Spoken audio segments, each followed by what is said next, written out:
it is the prayer. It is the prayer of every man and woman for their children to be greater than them. I'm talking about Hebrews. It is the prayer of every Hebrew for their children to be greater than them. That is how our ancestors used to think. For our children to be greater than us. That is a beautiful thing. That is the same reason why we pray against our children dying before us. Nobody wants that. Nobody wants that. You want to die before your children dies. That is normal. So whatever we did, whatever we do, we want our children to live longer than us, to be greater than us. That is our prayer. Gentiles don't care about these things. So, as a Hebrew, you must lift up your children. Gentiles compete with their children. They behave like wild animals. That is not us. But what we do today is that we keep our children down today. We keep our children down. You look in the scripture, you look in our history, we nurture our children and lift them up. And we put them to take the lead. That is what you do when you love your children. Not keeping them down. What do I mean? I don't like to talk in vague terms. I like to be clear, specific. So what do I mean by that? Let me give you a broad example. And this, unfortunately, it's not meant to be an attack. If you see it that way, that is your problem. So if you see it that way, you are going to reject this. Eventually, it will come back to haunt you. So when you look at children, father, mother, who is closest to the children? Mother. From the time that a child is conceived, the mother is closest. The mother carries the child for 9 months. So, when it comes to men and women and children, the woman is closest. You have a tremendous amount of power that men don't even have when it comes to your children, because you're closest to them.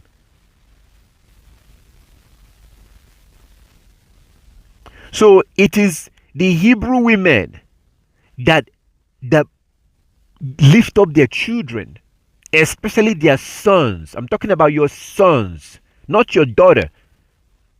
Your sons. This is exactly, see, everything I'm saying right now is 100% what you see in Proverbs 31. Look at Proverbs 31.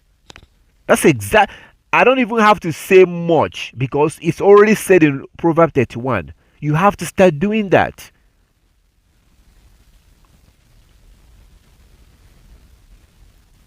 Proverbs 31. That was a woman speaking to her son. That's exactly what I'm saying. We don't do this anymore. You don't think about the education of your children anymore. We don't think about there's something called outsourcing. Outsource, like when you outsource something. So when it comes to the idea of education, we have outsourced it to the Gentiles. There was a time that our ancestors, our mothers and fathers, educated their children. I'm not talking about going to to classroom. I'm talking about cooking. I'm talking about taking the boy fishing, teaching him how to fish, taking him to the farm, and all that's the education I'm talking about. We don't do these things anymore. So when it comes to the idea of teaching our children, we just be like, oh, they will get that in school. We'll get that. They will learn that in school. That's how we think now. Okay, look at Proverb 31. Proverb 31 from verse 1. The words of Lemuel, the prophecy that his mother taught him. What, my son? And what, the son of my womb? And what, the son of my vows? Give not your strength unto women, nor your ways to that which destroyed king. Verse 4. It is not for kings, O Lemuel. It is not for kings to drink wine, nor for princes strong drink. Verse 5. Lest they drink and forget the law, and pervert the judgment of the afflicted. So what is she talking about? She's talking about Deuteronomy chapter 17. So in Deuteronomy chapter 17, you see that the king gets a copy of the law. Just like you have it now. Just like I have it. Our ancestors didn't have it like this. Our ancestors had to go to the sanctuary, to the worship center, to go hear the law. But now you and I have it. We have all these copies that we have today. So back in the day, during the time of our ancestors, only the king gets to have a copy of the scriptures. The main scripture is left at the temple, at the sanctuary, but a copy is made for the king. So the king has to read it almost every day. So whatever decision that he makes, he has to make according to the law. That's not what I'm saying. Go and see it in Jeremiah chapter 17. Deuteronomy 17, sorry. Deuteronomy 17. Jeremiah 17 is talking about something else. Jeremiah 17:4 talks about how we will forget our heritage. That has happened. Jeremiah 17:4, we will discontinue from our heritage and we will serve our enemy in a land that we do not know. That has already happened. That's why we say that we're Africans, we're Jamaicans, we're from Trinidad, we're from America. We're saying all this stuff because we've discontinued from our heritage. Jeremiah 17:4. Jeremiah 17:9 said that our heart is wicked. Our heart is deceptive. Again, that's exactly what I told you earlier. We are evil. Without the law of the Most High, we are actually worse than wild animals. That's what Solomon told you in Ecclesiastes. Ecclesiastes chapter 3. Without the law of the Most High, we are like wild animals, basically. So Jeremiah chapter 17, verse 9, our heart is wicked, deceptive. Only the law of the Most High is what makes us to behave right. Do you think it's a coincidence that you have all these holy men avoiding people? Do you notice that? When you read about our ancestors, they didn't like people. They avoided people who did not keep the law, to the point that even David told you in Psalm 139 that he hates those that hate Yah. So our ancestors understood that those who refuse to keep the law, they are very difficult to deal with. If you do business with them, they will cheat you. If you're doing something with them, they will find one way or the other to cheat you of your money. Because they're not keeping the law. So, as she was telling her son here, She was empowering her son. Don't drink. That drinking is not for kings. Why was she saying this? She told you why in verse 5. Proverbs 31 verse 5. Lest they drink and forget the law and pervert the judgment of any of the afflicted. So why is she saying this? Again, Deuteronomy chapter 17. In Deuteronomy 17, the Most High talked about the king and the law. The king of Israel is supposed to abide by the law. He's supposed to read the law every day. And any decision that he makes must be according to the law. Imagine a system like that, my brothers and sisters. Imagine a system like that where your leader, your king, has to live by the law of the Most High. So she told her son not to drink and forget the law. Verse 6. Give strong drink unto him that is ready to perish, and wine unto those that be heavy of heart. Let him drink and forget his poverty, and remember his misery no more. Verse 8. Open your mouth for the dumb. In the course of all such are in the course of all.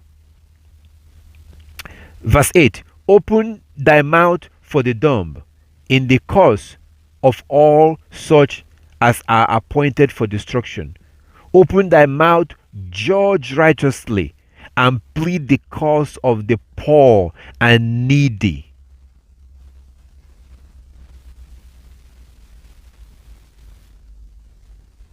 This is her empowering her son. But if you look at everything that she was saying, it's about the law, as you see in verse 5. So she was instructing her son on how to behave so that he will not violate the law. Proverbs 31 verse 5. You see that. You clearly see that in Proverbs 31 verse 5. She was empowering her son. We don't have these conversations anymore. We are busy working, work. And then we just, to us, this is sad. To us, we're thinking that whatever our children need to learn, oh yeah, they will learn that in school. We don't even know what they're being taught there. Do you know what they teach your children? Do you even know? We don't know. When you were young, your parents had no idea what you were being taught in school. Every day they send us off and we go to this place. Every day.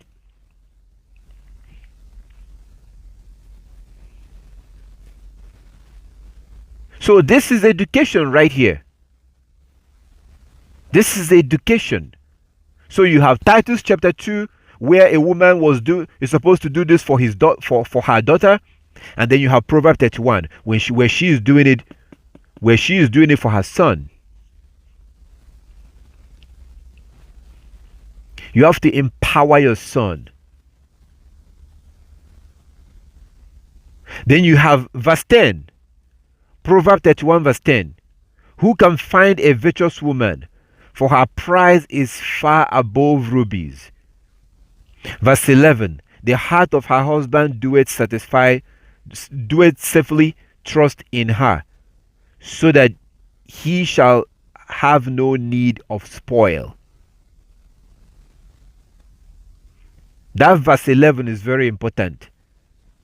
The heart of her husband doeth safely trust in her, so that he shall have no need of spoil. Do you know what a spoil is?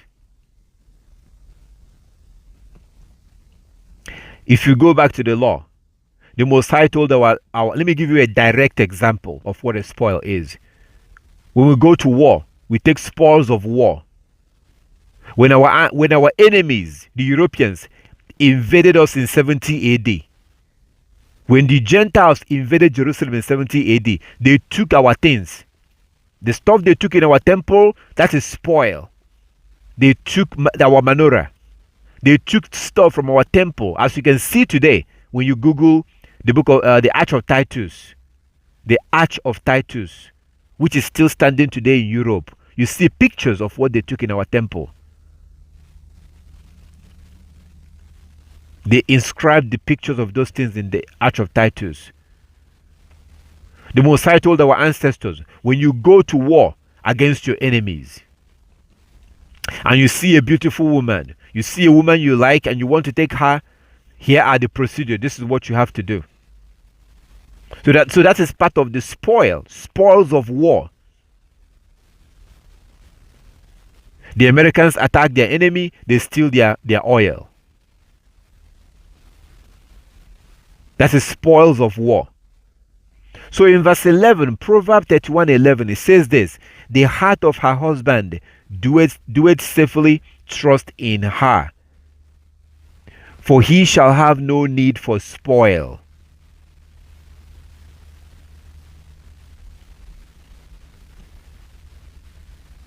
So that means that because her husband trusts her so much, he has no need to have to go out and look for, start looking for spoil. Because spoil is something that you take. You take it, usually you don't have it. You go to war, you take spoil.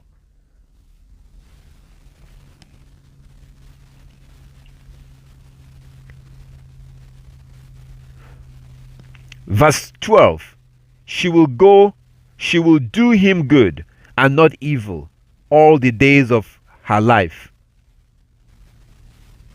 She seeketh wool and flax and worketh willingly with her hands. She's like the merchant ship. She bringeth her food from afar.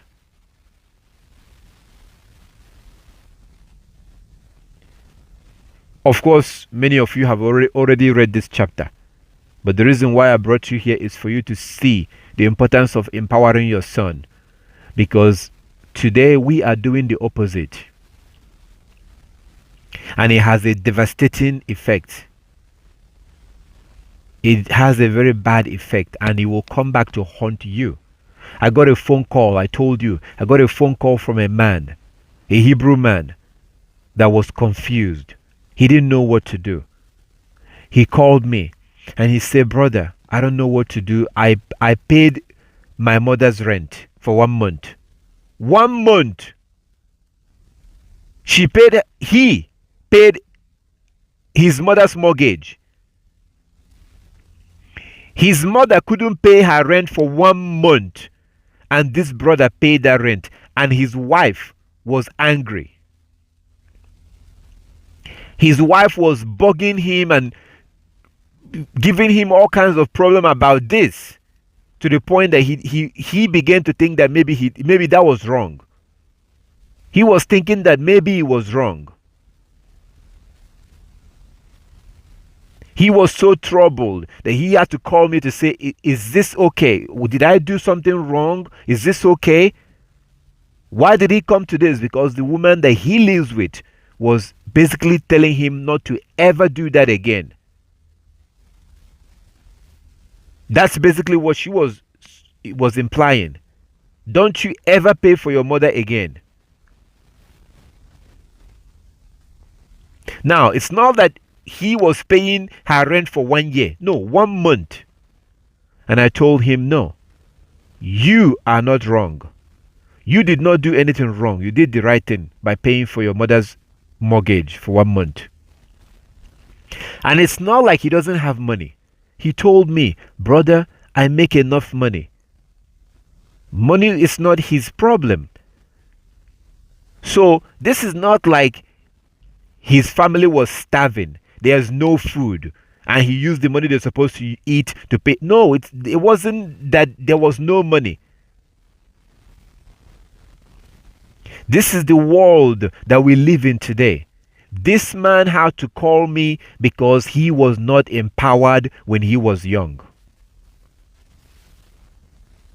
He was not empowered when he was young. Do you think if his mother had done what this woman is doing here in Proverbs 31, that this man will behave like this and not know what to do?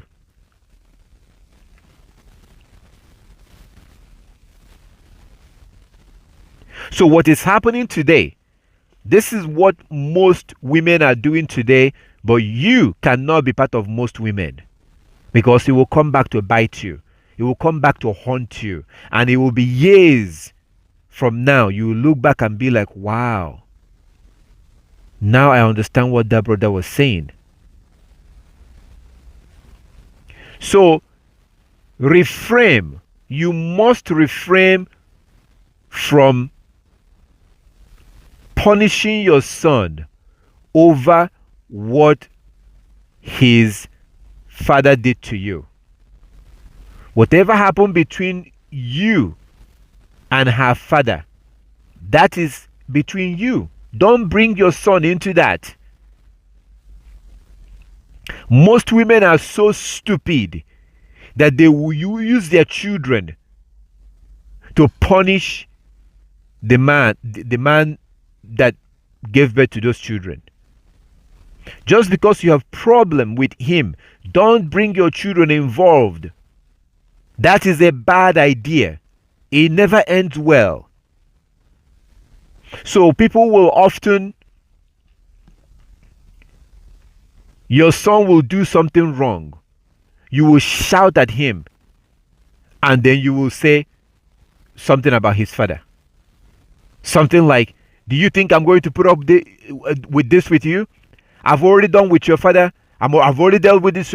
I did this with your father. I'm not going to do this with you. Don't say stuff like that. Or you're just like your father, and you're saying it in a negative way. If he is not like his father, who is he going to be like? You? Would you really want your son to be like you?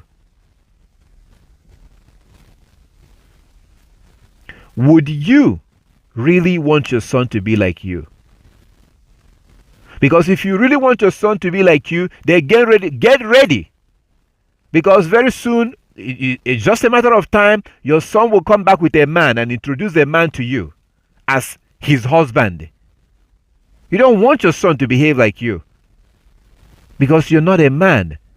Your son is not supposed to be like you. Your son is supposed to be like his dad. It is now up to you to steer him, to hold him and guide him according to the law. Push him to the law. Your son can behave like his father and still be righteous. Your son can talk like his father and still be a righteous man. Your son can look like his father and still be a righteous man. It's all going to depend on you. So the time that you're using to condemn him and say that he looks like his father, that you dealt with his father, and that you're not going to deal with, those time you're using to make those foolish statements, that's the time you're supposed to use to teach him the law. Push him to the law. I'm not telling you anything new. Proverbs 31. This woman was doing it. She did it.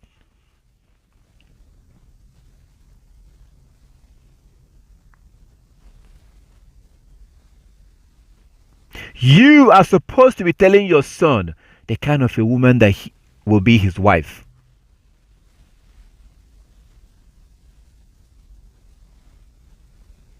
Do you understand that people, oh my goodness, we are in so much trouble.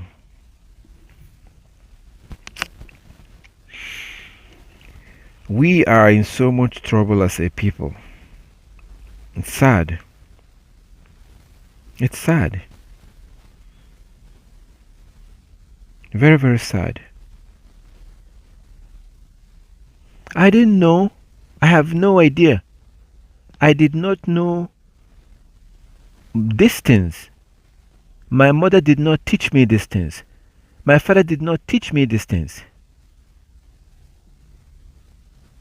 I had no idea what to look for in a woman.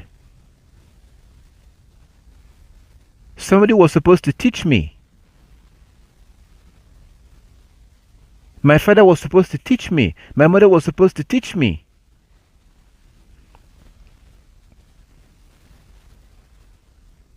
But they never did. It is through the word of the Most High that I now know. But it's our responsibility. It's your responsibility to teach them.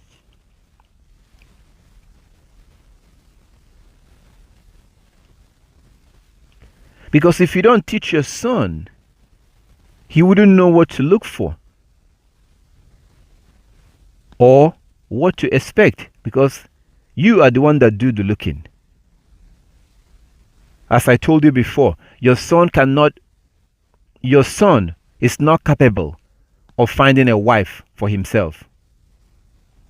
You have to find a wife for him. Genesis 24. Judges chapter 14. We do arrange marriage.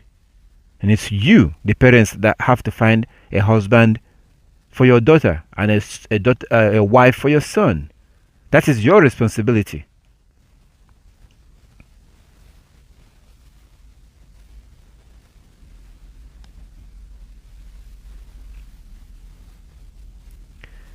That's your responsibility to find a wife for your son. But when you bring that son, when you bring that wife, your son is going to be dealing with her. So your son needs to be able to know what to expect. We don't teach these things anymore.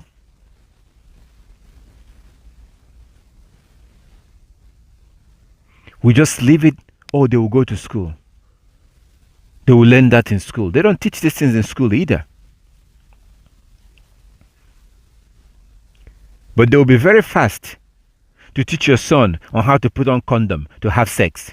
Oh yeah, that they will teach them. That they will teach them. They will be very fast to teach your daughters. They will be very, very fast to teach her about how to avoid pregnancy. That they will teach them. Oh yeah, very, very fast. There's no doubt, no question on that one.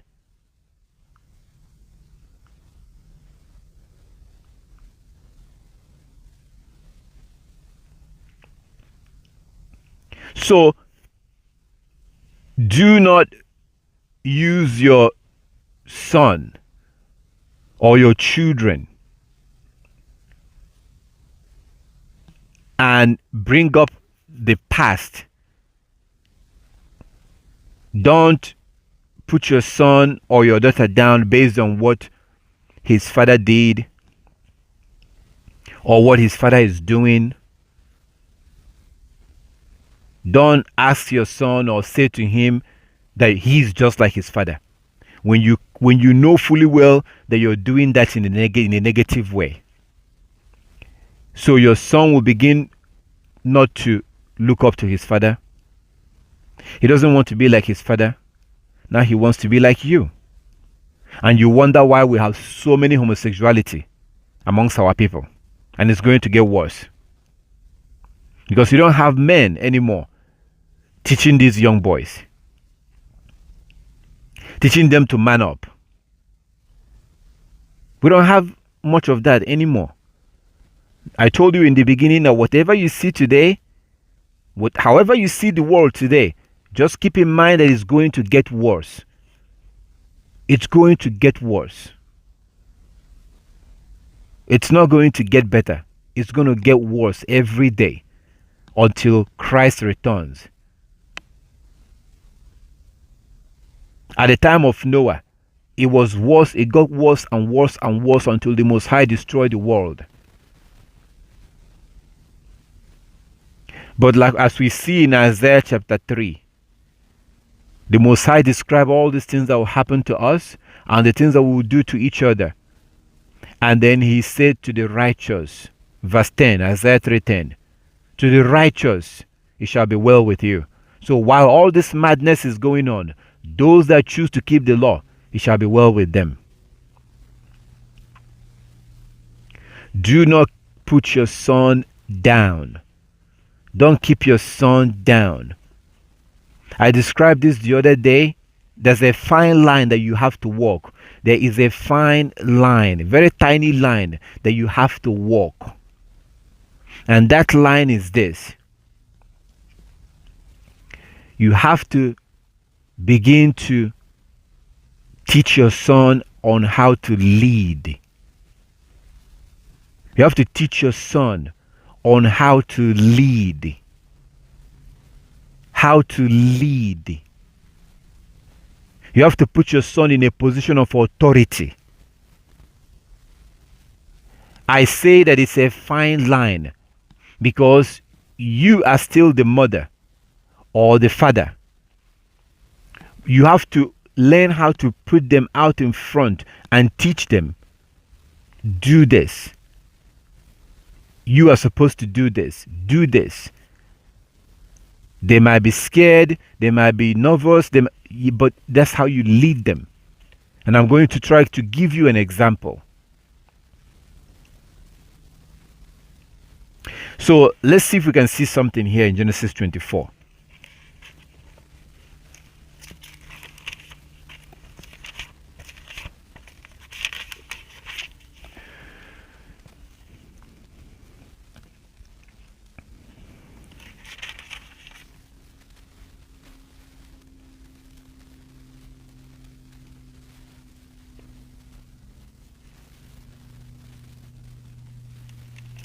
So Genesis 24. Genesis 24. Let's start from verse.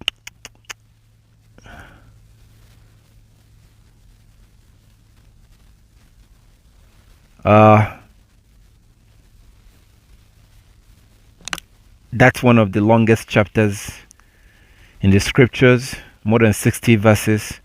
So I just want to show you something. At your own time, you can go ahead and read the whole chapter. So Genesis 24 is about Rebekah, Abraham's servant, Rebekah's mother, and let's see what happened. Let's see what happened in this place. So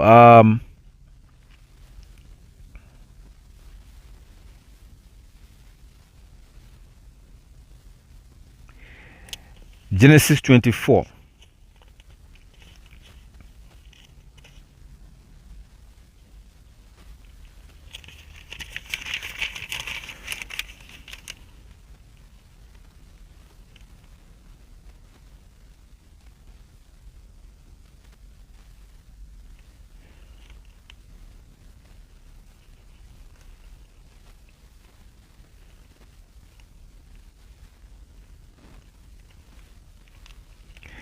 Genesis 24, I am trying to, if I read from verse 1, you see where Abraham sent his servant to go and find a wife for Isaac.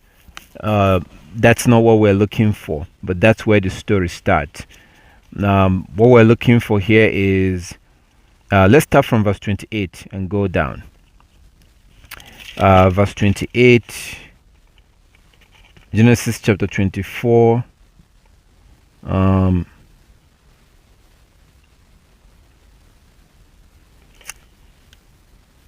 Genesis 24. Yeah, let's start from verse 28. The young woman ran home and tell her family everything that happened. Verse 29. Now Rebekah had a brother named Laban. I think this is the right place to start. That's a perfect place to start. So, after the servants of Abraham met Rebekah, they prayed. First they prayed. They got on their knees and they prayed to the Most High for the Most High to show them the right girl. They had no idea who to choose for their master's son, Isaac. So they prayed. After they prayed, they saw Rebekah. And things happened the way that they had prayed. So that made them to understand that Rebekah was the right one. So after that, she ran home. Rebekah, ran home. So we start from verse 28. The young girl ran home to tell her family everything that had happened. Verse 29. Now Rebekah had a brother named Laban who ran out to meet the man at the spring. Verse 30. He had seen the nose ring and the bracelet on his sister's wrist, and had heard Rebekah tell what the man had said. So he rushed out to the spring where the man was still standing beside his camel. Verse 31. Laban said to him, "Come and stay with us, you who are truly blessed by Yah. Why are you standing here outside the town when I have a room all ready for you and a place prepared for camels?" Verse 32.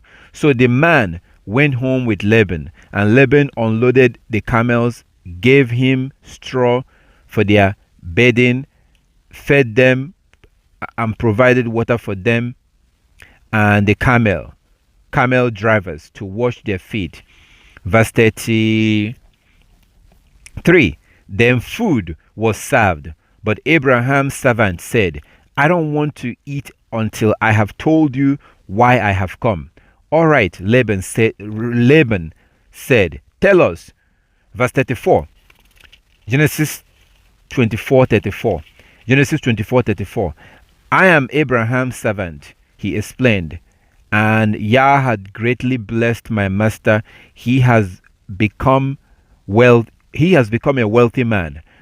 Yah has given him flocks of sheep and goats, herds of cattle," that is cow, a fortune in silver and gold, and many male and female servants, and camels and donkeys.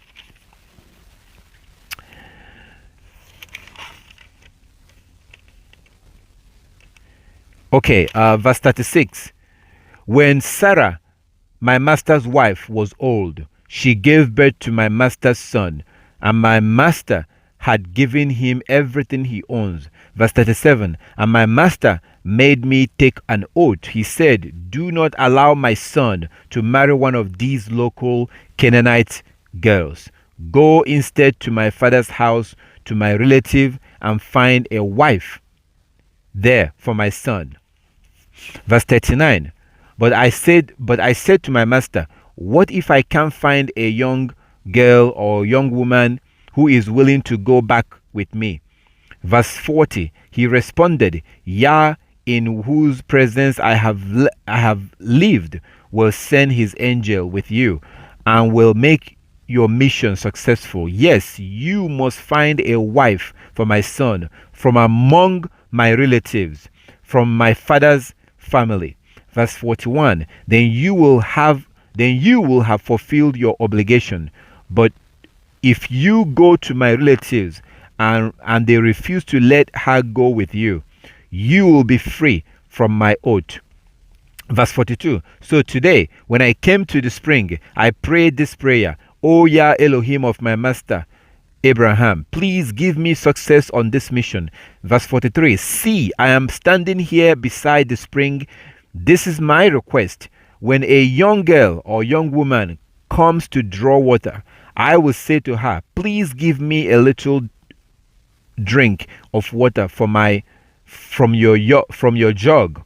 If she says yes, have a drink, and I will draw water for your camels too. Let her be the one you have selected to be the wife of my master's son. Verse 45. Before I had finished praying in my heart. Okay, take note of that, my brothers and sisters. Where was he praying? Verse 45. Before I had done speaking in my heart, take note of that. There are a few things I want you to take note of.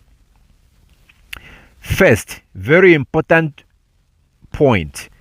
First, Abraham told this man, do not allow my son to marry a wife here among the Canaanites.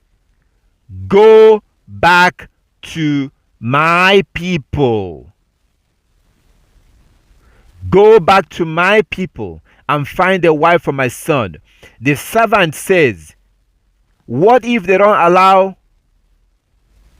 What if they refuse to allow her to follow me back to this place? Abraham said, the Most High will, if they refuse, okay, it's not your fault. If they refuse. That's a very important point. You have to find a wife for your son, and it has to be from among your own people. I went through this the other day. For you to know the kind of wife and how to. I went in details on how to find a wife for your son. It's actually not that difficult.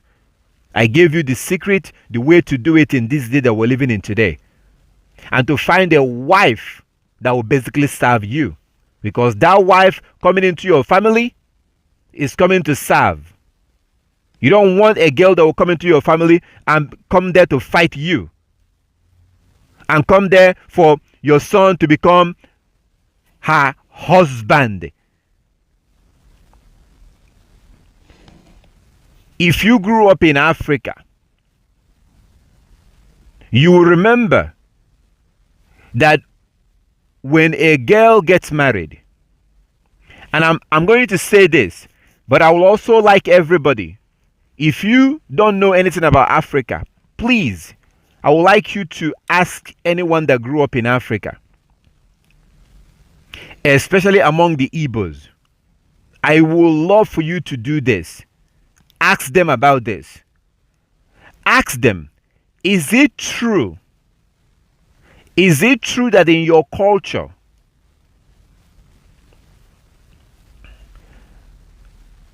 is it true that if when a girl gets married, everybody in the village calls her my wife, our wife? Is that true? Ask any Igbo person, because Igbo culture is the Hebrew culture. Igbo culture is the biblical culture, but we've lost it because of Jeremiah 17 verse 4, because of disobedience to the law. So it used to be that when a girl is married into a family, everybody, all the sisters, all the brothers, everybody, men and women alike, will call this girl my wife. So as she's coming into the family, she sees everybody, her husband's sisters, her husband's brothers, everybody in that family that she's coming into, she sees them as her husband. Even though she has one husband, but in the way it's designed, she's coming in there too. So what we're doing today is absolute nonsense, and we learn this from the Gentiles.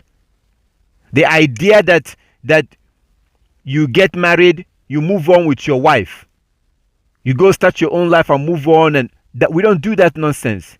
You don't abandon your family because you got married. You don't abandon your brothers, your sisters, your father, your mother because you got married. We don't do that nonsense.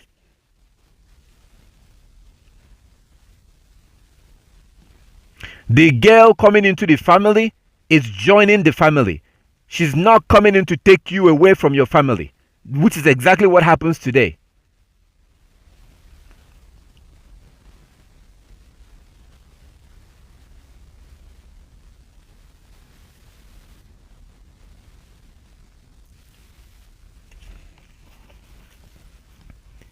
So you notice that he told the servant, go and find a wife for my son from among my people.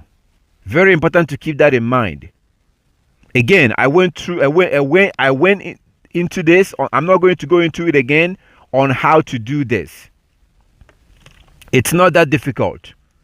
It's not that difficult to do this. I showed you scriptures. We went through the scriptures. I think it was last Sabbath or last new moon.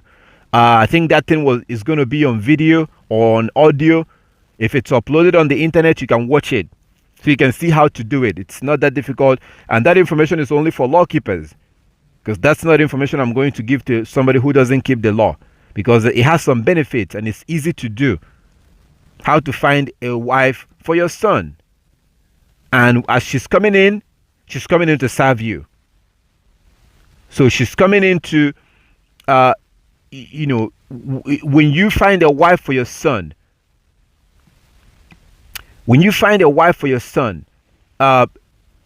she becomes like your daughter, basically. Your son's wife is like your daughter. It's like you have a new addition in your family, and she's there to serve you too, not just your son. But we don't do that anymore. What we have today is the opposite, where a young woman comes into your house, and before you realize it, she's your enemy. She's your enemy. Okay, so that's one point. Another point is verse 45. Keep this in mind, my brothers and sisters. Genesis 24:45. Genesis 24:45. Before I had finished praying in my heart. You see how he was praying? So this man was not standing at the well praying, "Oh Lord God, blah, blah, blah, blah, blah." No. He stood there silently.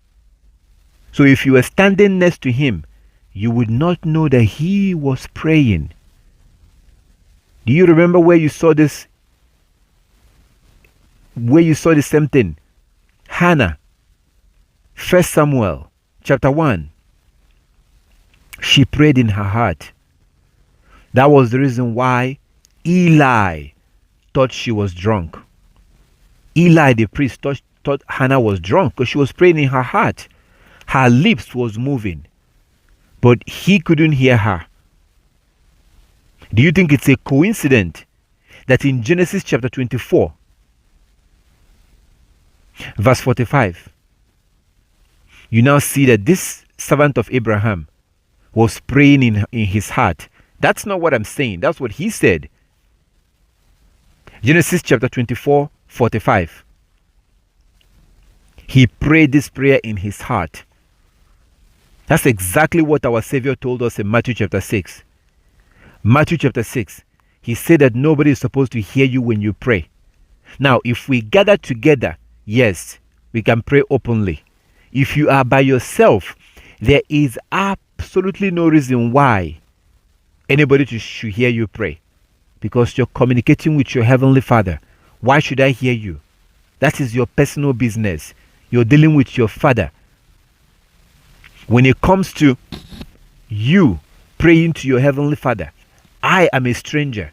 I'm not supposed to hear what you're telling your Heavenly Father. I'm not supposed to hear your communication. You're not supposed to hear my communication.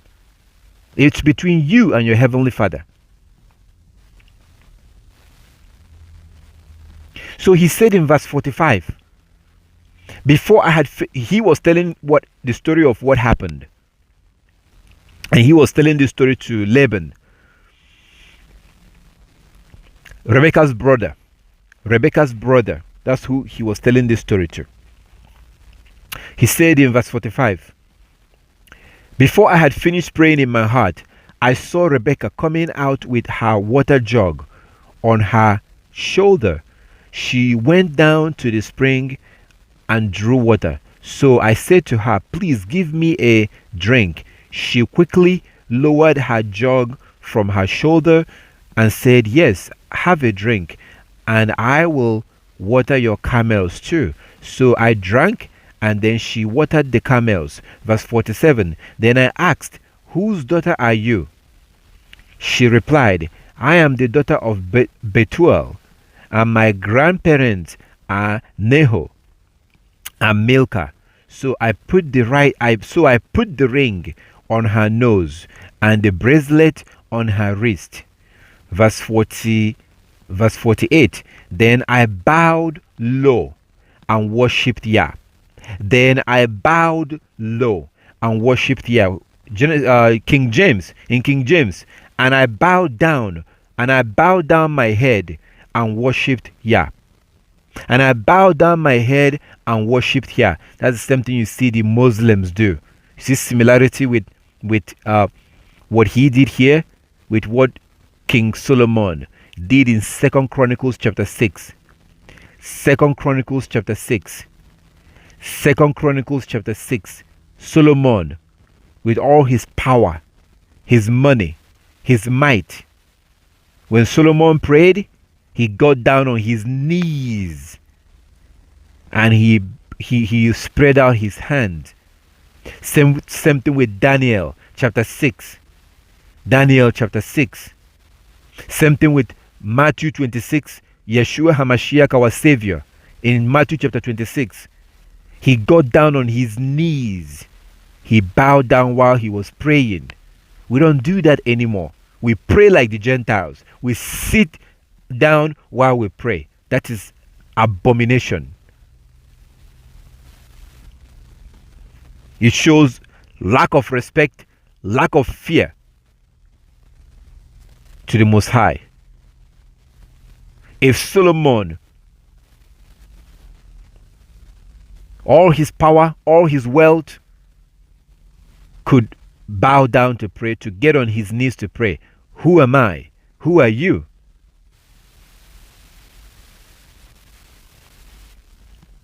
Verse 48.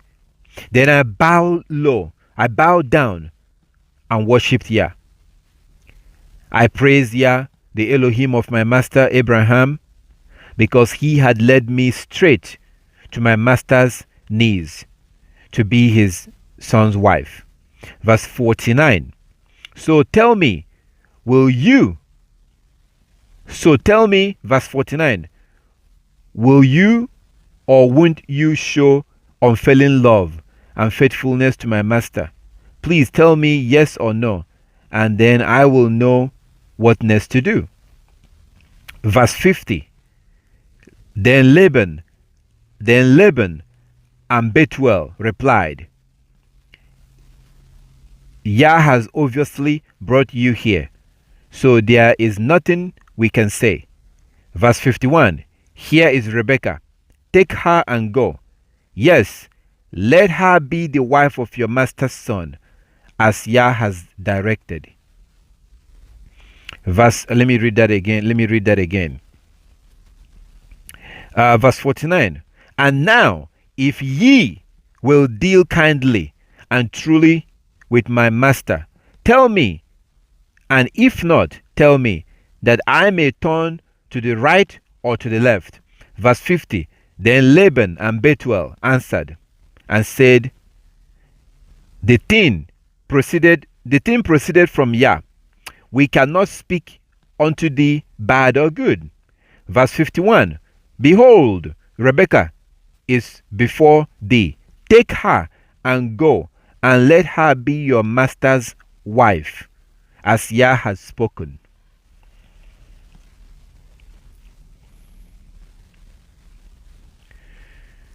Okay, verse 52. And when Abraham's servant had their answer, he bowed down to the ground and worshipped Yah. Verse 53. So this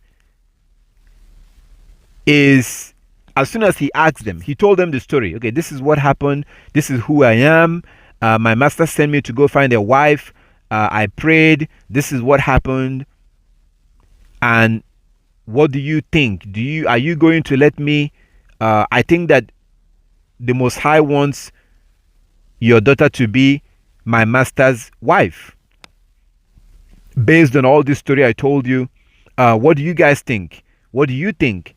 And they said, well, going by everything that you said, it seems like this is the will of the Most High.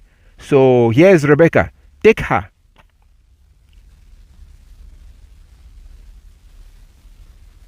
As soon as they said that, he bowed down. So this time, he wasn't praying, but he was worshiping. So imagine him, as soon as they made this statement, imagine him saying hallelujah, hallelujah, and he got, out of excitement, he got down to his knees and he bowed down to the Most High. That you can do in public. That's fine. You can do that in public. So he was excited.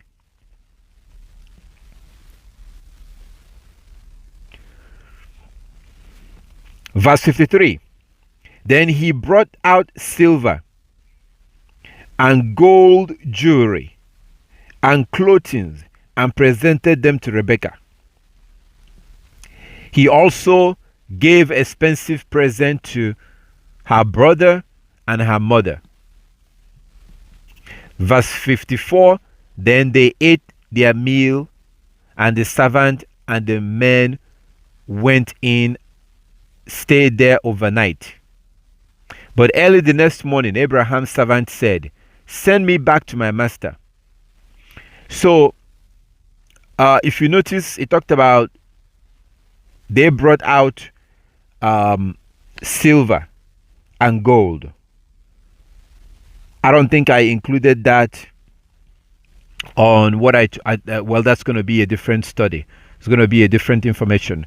Or the other, what we went through the other day is how to find a wife for your son. The easy way to do that. So that's what we went through. Some other time we're going to go through what you need to do. How to pay the bride price. So they had silver with them. Silver is what we use for bride price.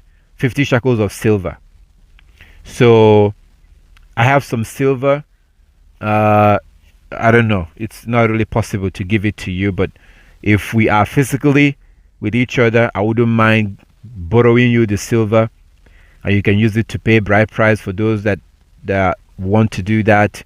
But you can also buy silver for yourself.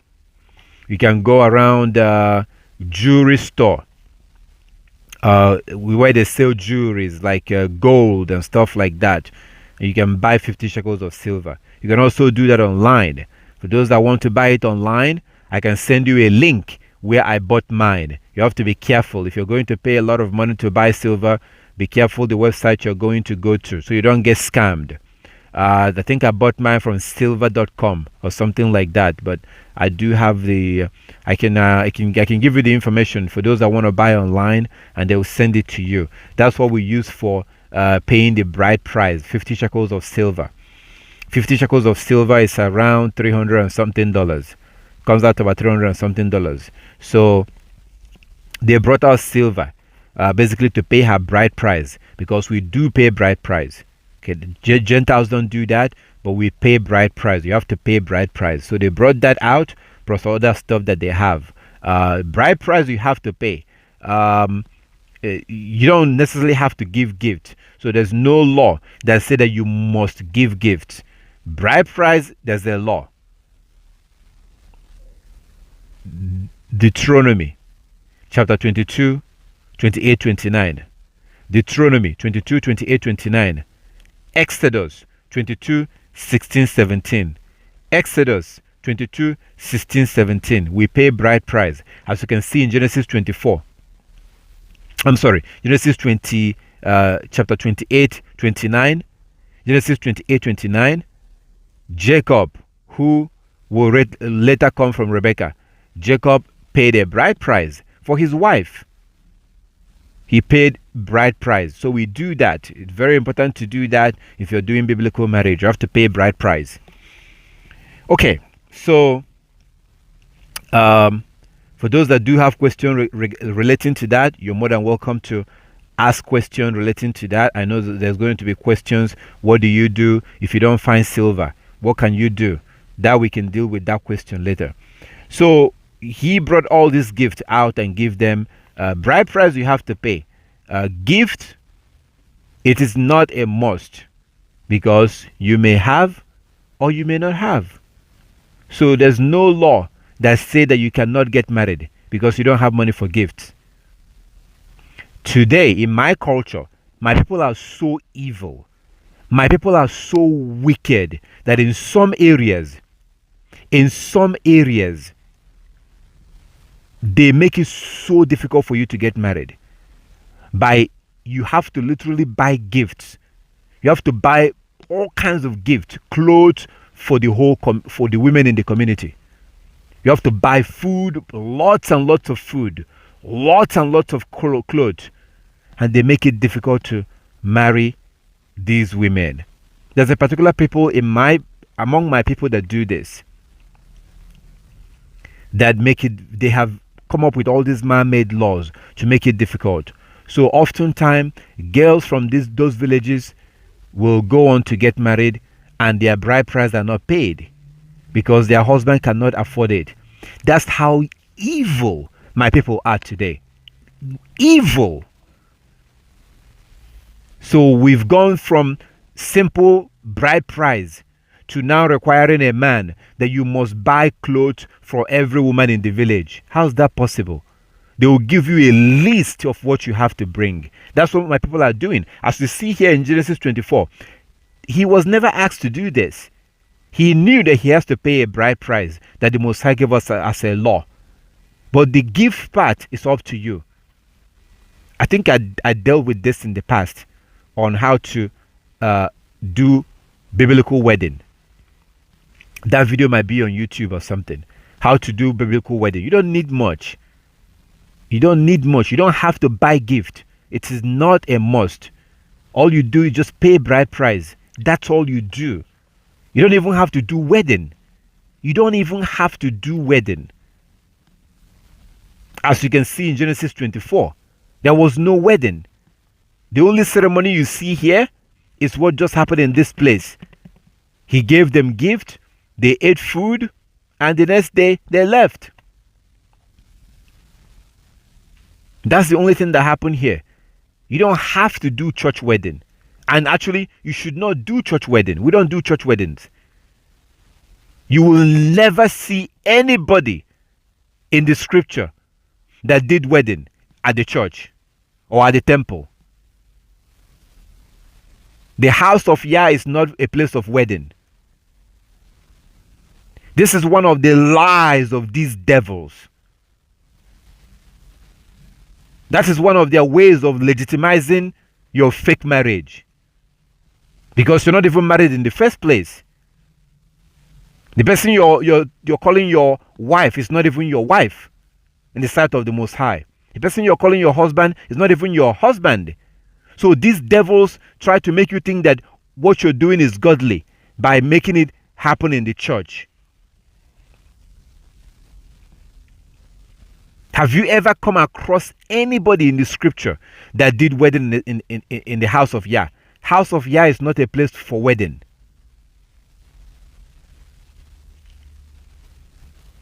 And you don't have to do wedding at all.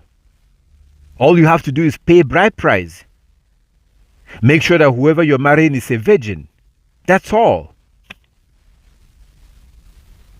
They either have to be a virgin or a widow. But the house of Yah is not a place for wedding. If you want to do wedding, fine. That's fine. That is absolutely fine if you want to do wedding. There's nothing wrong with that. Just like you see in John chapter 2. There was a wedding that our Savior went to. The wedding at Cana where he turned water into wine. If you have enough money or you want to have a wedding ceremony, that's beautiful. That's fine. Just make sure you're not wearing a suit or a tuxedo. Just make sure she's not wearing a wedding gown, because you don't want to do your wedding like the Gentiles.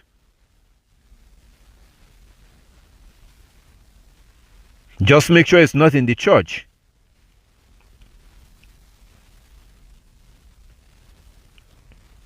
So you don't have to do wedding. It's up to you. If you feel that you want to invite people, you invite people.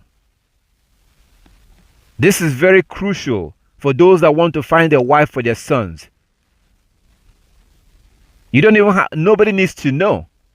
Just like you see in Genesis, they brought Rebekah and they gave Rebekah to Isaac. Isaac took Rebekah inside her mother's tent and laid with her. She became his wife. Full stop.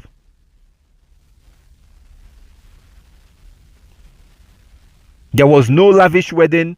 There was no wedding, even though Abraham could afford it. You do know that he can afford it, right? He could have afforded lavish wedding.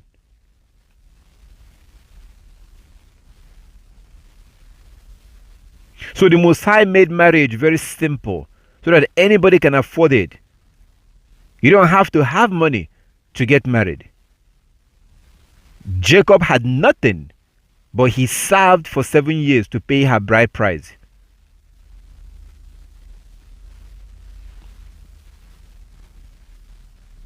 The only problem is that until he pays the bride price, he can't have sex with her, as you can see in Genesis 28 and 29 with Jacob. If you notice, it was after he served for 7 years.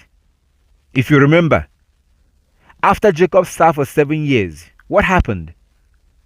That night, that evening, after he finished serving, as soon as he finished serving, he has paid her bride price, because that was the agreement that they made. I don't have money to pay you for her bride price, so I'm going to serve you for 7 years. They agreed. For 7 years, that girl was a virgin. That girl was a virgin and has always. Jacob did not take her virginity until after he finished serving. When he finished serving, that's when he took her virginity. That was when he realized that she was not the one. That raises the question: how did he not know? So how can Jacob live in Laban's house? And that Laban is the one we're reading about right now in Genesis 24. That's the same man, because Jacob came from Rebekah. So how can Jacob live in Laban's house for 7 years,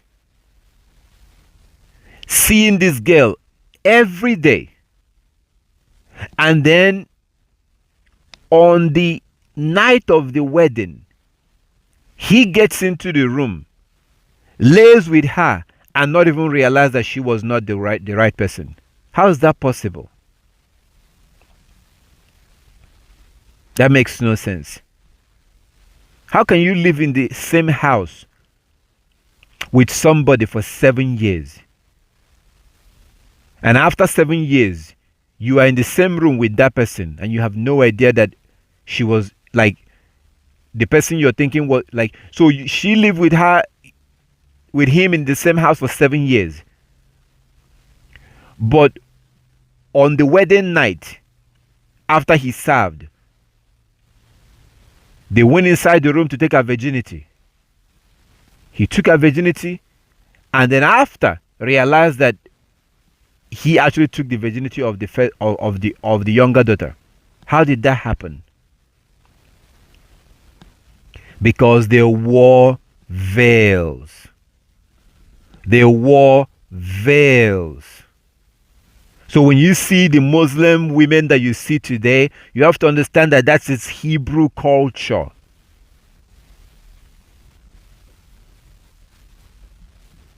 These women valued themselves.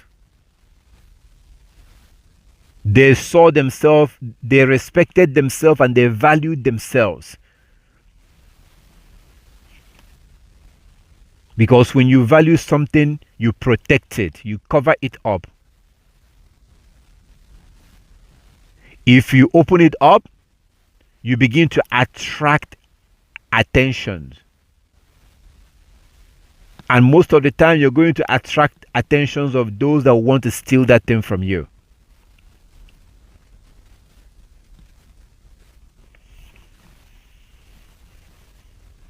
It was the same reason why, as Jacob's mother was being taken to her husband Isaac, as soon as she saw Isaac in the field, she quickly took a veil and covered herself. Genesis 24.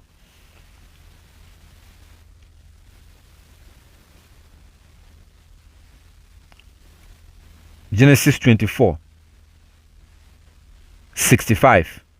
For she had said unto the servant, What man is this that walketh in the field to meet us?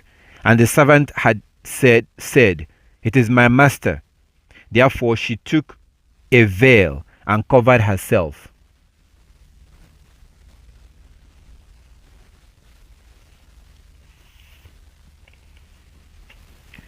So you don't have to do wedding. You don't have to do wedding. You don't have to. Just pay the bride price. If you want to, fine. It's not against the law, as you see in John chapter 2. But wedding is not necessarily. And when I mean wedding, I'm talking about the worldly wedding. You can invite few people if you want to. Cook and eat. You can also choose not to do it at all. Just pay the bride price and take your wife. Or pay the bride price and take your wife and give to your son. You don't have to do wedding. We went through Exodus the other day, and we read through the book of Exodus, and you see, the Most High was talking about wedding there. There was no thing about doing party and cooking lots of food and all of that. No. If you choose to do it, fine. If you cannot afford it, don't worry about it. That's the way. What matters to the Most High is that you get married and not commit sexual sin. So he made it easy. He made it very simple. You don't have to have money to get married. So after he got excited, this man got excited and bowed down after they said yes. He bowed down to the ground. He was extremely happy, excited. Verse 52. When Abraham's servant had their answer, he bowed down to the ground and worshipped Yah. Then he brought out silver and gold and jewelry, clothing, and presented them to Rebekah. He also gave expensive present to her brother and her mother. Verse 54. Then they ate their meal, and the servant and the men went in and stayed overnight. But early the next morning, Abraham's servant send me back. The Abraham servant said, Send me back to my master. Verse 55. But we want Rebekah to stay with us at least 10 days. So verse 55. Rebekah's brother and mother said this, but we want Rebekah to stay with us at least 10 days. Her brother and her mother said, then she can go. Verse 56. But he said, don't delay me. Yah has made my mission successful. Now send me back so I can return to my master. Verse 57. Well, they said, we'll call Rebekah and ask her what she thinks. Verse 58. So they called Rebekah. Are you willing to go with this man? They asked her, and she replied, yes, I will go. Verse 59. So they said goodbye to Rebekah and sent her away with Abraham's servant and his men. The women who had been Rebekah's childhood nurse went along with her. They gave her this blessing as she parted. Our sister, may you become the mother of many millions. May your descendant be strong and conquer the cities of their enemies. That's an interesting prayer. Verse 61. Then Rebekah and her servant girls mounted the camel and followed the men. So Abraham's servant took Rebekah and went on his way. Verse 62. Meanwhile, Isaac, whose home was in Negev, had returned from Beer-Lahai.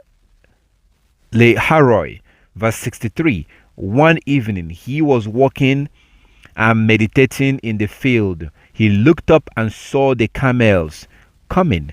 Verse 64. When Rebekah looked up and saw Isaac, she quickly dismounted from her camel. Verse 65. Who is this? Who is that man walking through the field to meet us? She asked the servant, and he replied, It is my master. It is my master. So Rebekah covered her face with her veil. So Rebekah covered her face with her veil. Verse 66. Then the servant told Isaac everything he had done. Verse 67. And Isaac brought Rebekah into his mother's tent, and she became his wife. He loved her deeply, and she was a special comfort to him after the death of his mother. Okay, so we've seen what happened here with Rebekah, Isaac, and the parents of Rebekah. We see how everything happened and how these things went down. We've seen all of this. Another point that I want you to notice is that it says that Isaac took Rebekah into his mother's tent. This is a very important point that you must keep in mind. So you know that for example, Exodus chapter 16 from verse 16 to 30. Exodus 16 to 30. Exodus 16 to 30, the Most High told us how to observe the Sabbath. Stay home. Stay in your tent. Stay in your tent. Stay in your tent. So your tent is like a home. It's like your home. So you notice that it tells you that Isaac took Rebekah into his mother's tent. This is the opposite of what happens today. Because today, we have been deceived into believing that your son must be stable, making money before he can get married. That is not true. That's a satanic idea. Look, if your son is financially stable, if your son is working hard and making his own money, that's wonderful. That's good. But your son must not have a job before he can get married. I know you might be thinking, wait a minute, my brother. How can he feed his family?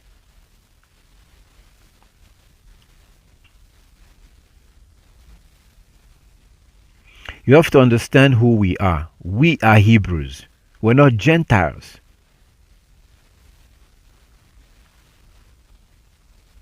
You don't have to have money to get married. That is what we believe now. And it's disastrous.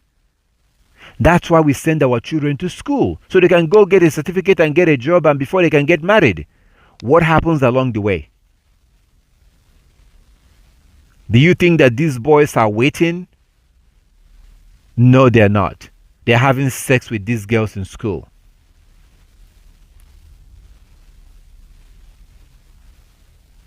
It's a disaster.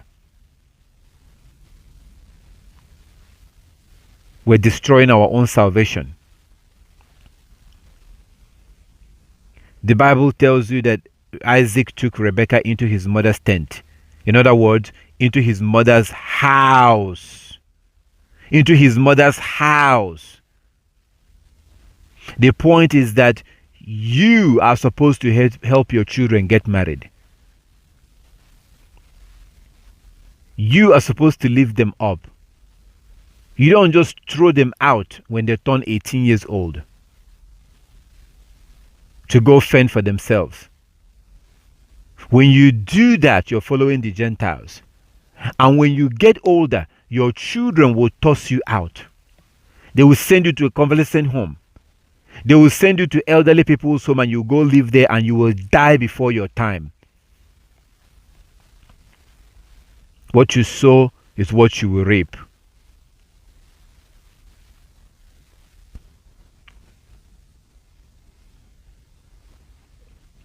Here's something else that I would love for you to ask anybody who knows about the Igbo culture.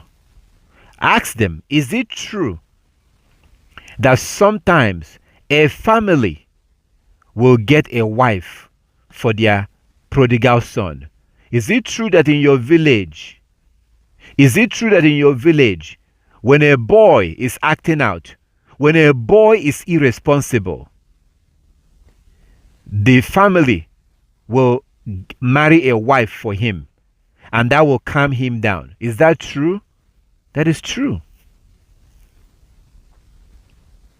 So the idea that your son must be making money before he gets married, that is a satanic idea. It's a satanic idea.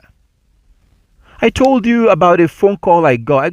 Get these phone calls from people.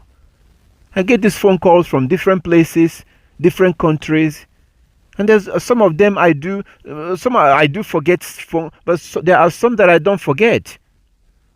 I got a phone call from a young boy, and he was dealing with certain situation, and he was in a very difficult situation. He was struggling with pornography, and he was young. I'm not going to say his age, but he was young.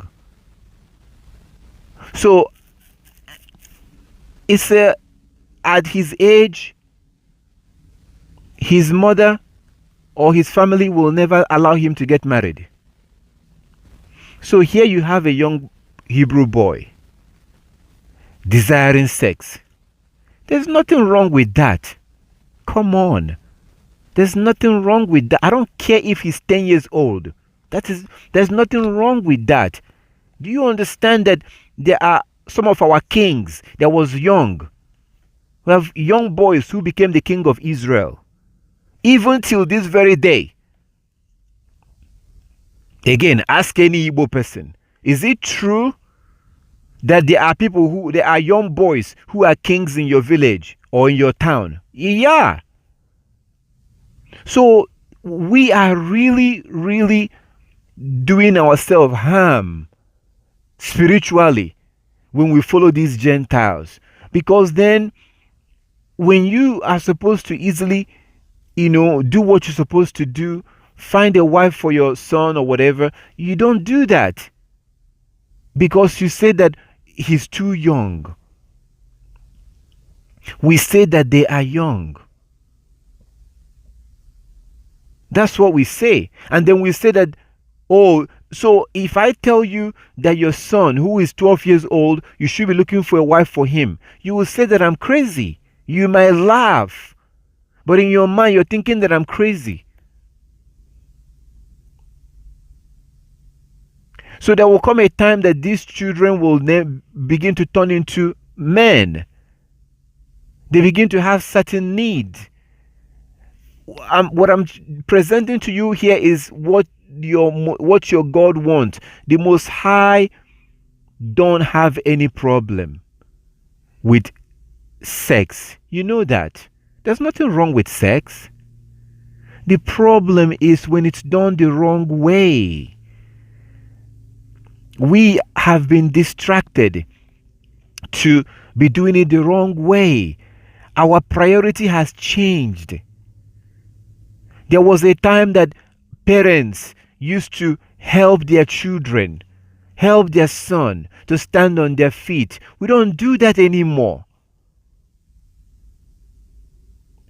So we push them out, and other people will teach them on how to stand on their feet. But those people will teach them to serve them.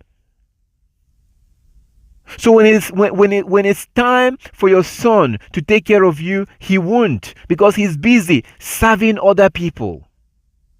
When it's time to serve you, I told you last week that you are like a god to your children. The Most High gave us a law. If your child rebel against you, if your child lays their hands on you, they're supposed to be put to death. Your child is supposed to have total submission to you.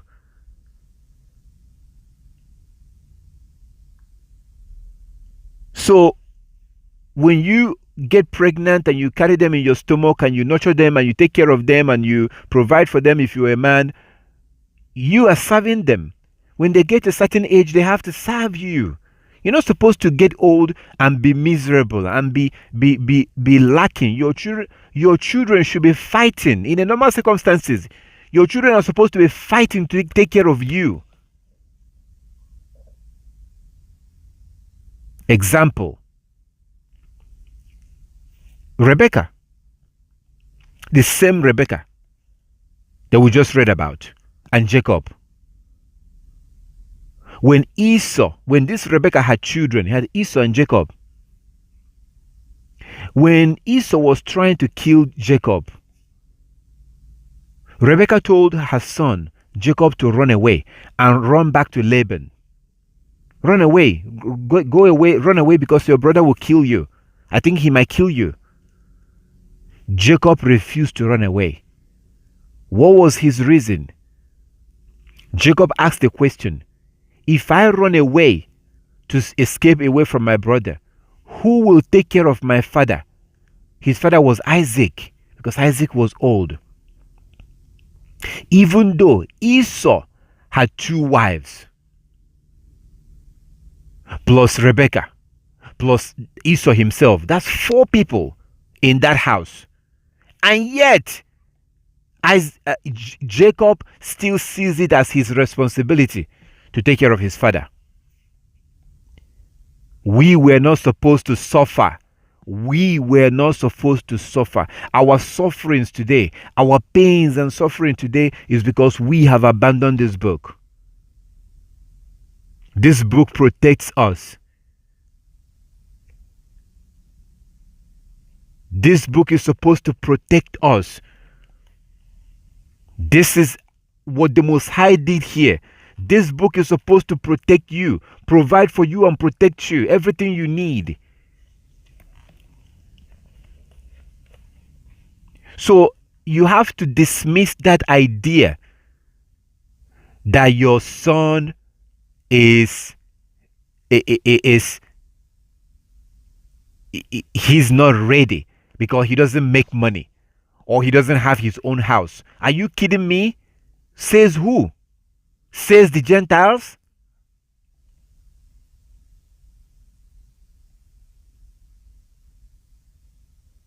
That's not how we do it. If you don't take your children into Hebrew culture right now, you will not reap the benefits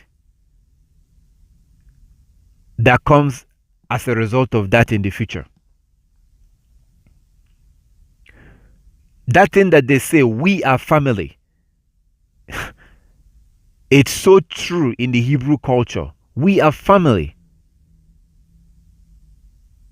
If you look at the way the Most High wants us to think, nobody is left behind in terms of we're supposed to take care of each other. Even the widows. That's why we pay tithe. 10% of our produce. Who gets that food? The widows. Women that have no husband.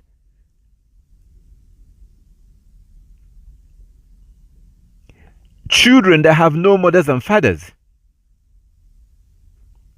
We don't think like this way anymore. The ways of the Gentiles makes us selfish. The ways of the Gentiles makes us selfish. I've asked you many times, when you see our people who are suffering, help them. Whatever you can. Help them. There's so many of our people who are suffering out there. And it all goes back to the law. So do not have the mentality thinking that your son is. No, you have to understand that you find him a wife regardless of his age. Let his wife be there with you and live with you, and you teach her. Bring her to yourself, train her. Like you see, I showed you in Exodus. We read that. Then when you want, you give her to him. The Most High put this system in place so that there will be zero sin, zero sexual sin, zero sexual sin. We see that with Rebecca and Isaac.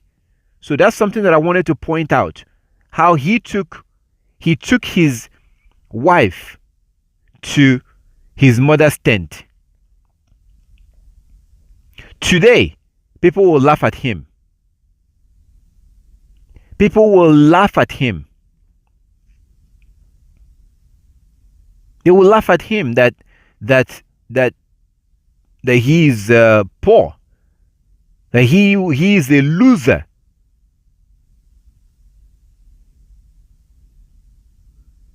But when we get things the way it used to be, I don't see this with Gentiles.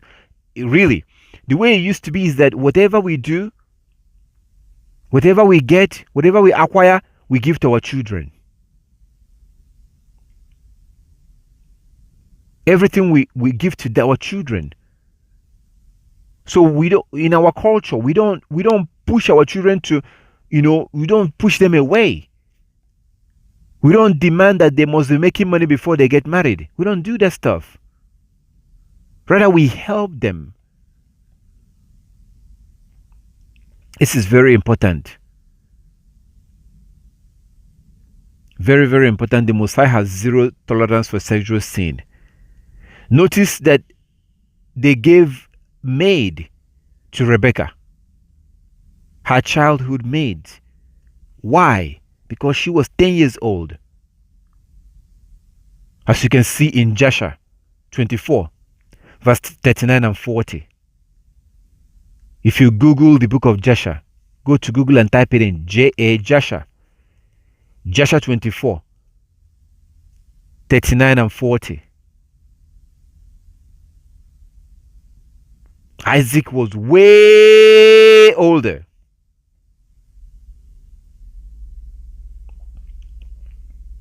So, the reason why we came to Genesis 24 is that I wanted you to see something. Do you notice that you don't read about her father? You notice that? Did you notice that you don't read anything about Rebecca's father? What you read here is Rebecca's mother and her brother. So basically, the bride price was paid to her brother. But if you had noticed in Genesis 24, there was no mention of her father. What you read here is her mother and her brother. And that was the reason why we came to this chapter. Because what you see is that her brother was now in the place of her father. Her brother was the man of the house.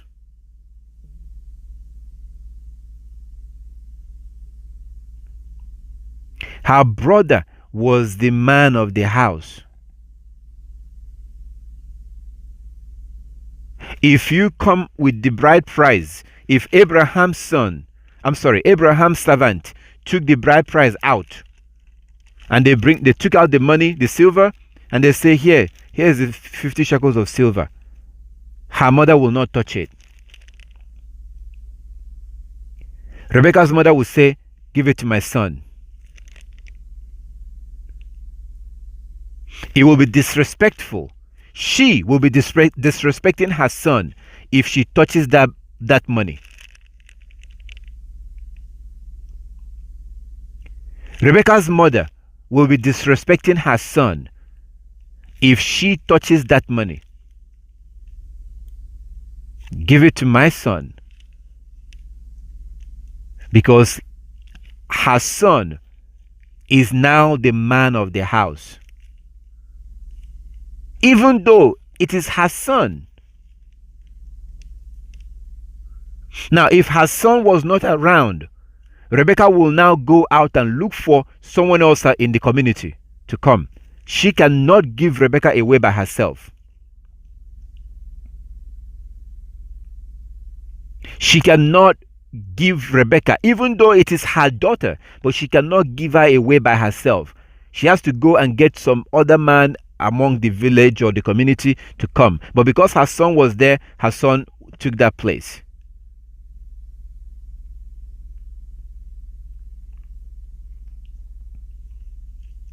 This is something that Hebrew women understood very, very well, and it worked very well, because that's exactly what you see in Proverbs chapter 31. If you don't empower your son right now, or you start competing with your son, you are going to create a mess that will haunt you years from now.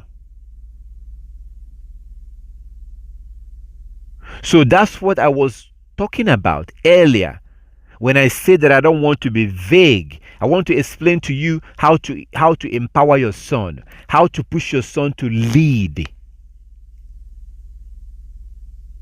So there are certain things that you can easily do, but you will choose not to do it, but rather you ask your son to go do it.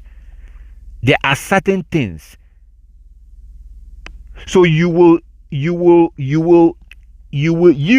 intentionally subject yourself under your son, intentionally. Why? Because you want to lift him up. You want to lift up his self-esteem. You want to lift him up spiritually.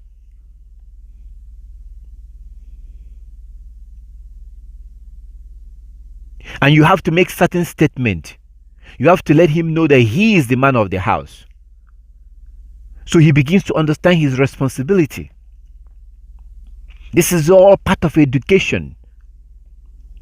Biblical education, spiritual education.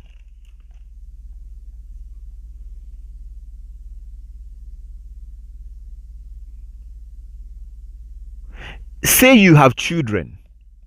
I'm specifically talking to sisters, because we have a situation today that unfortunately sisters are more likely to be with the children than the men today. Say, for example,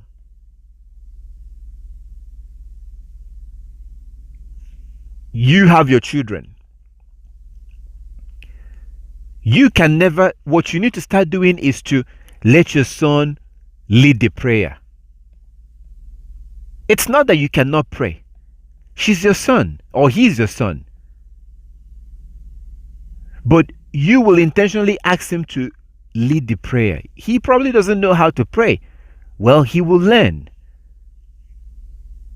Let him be the one that will pray.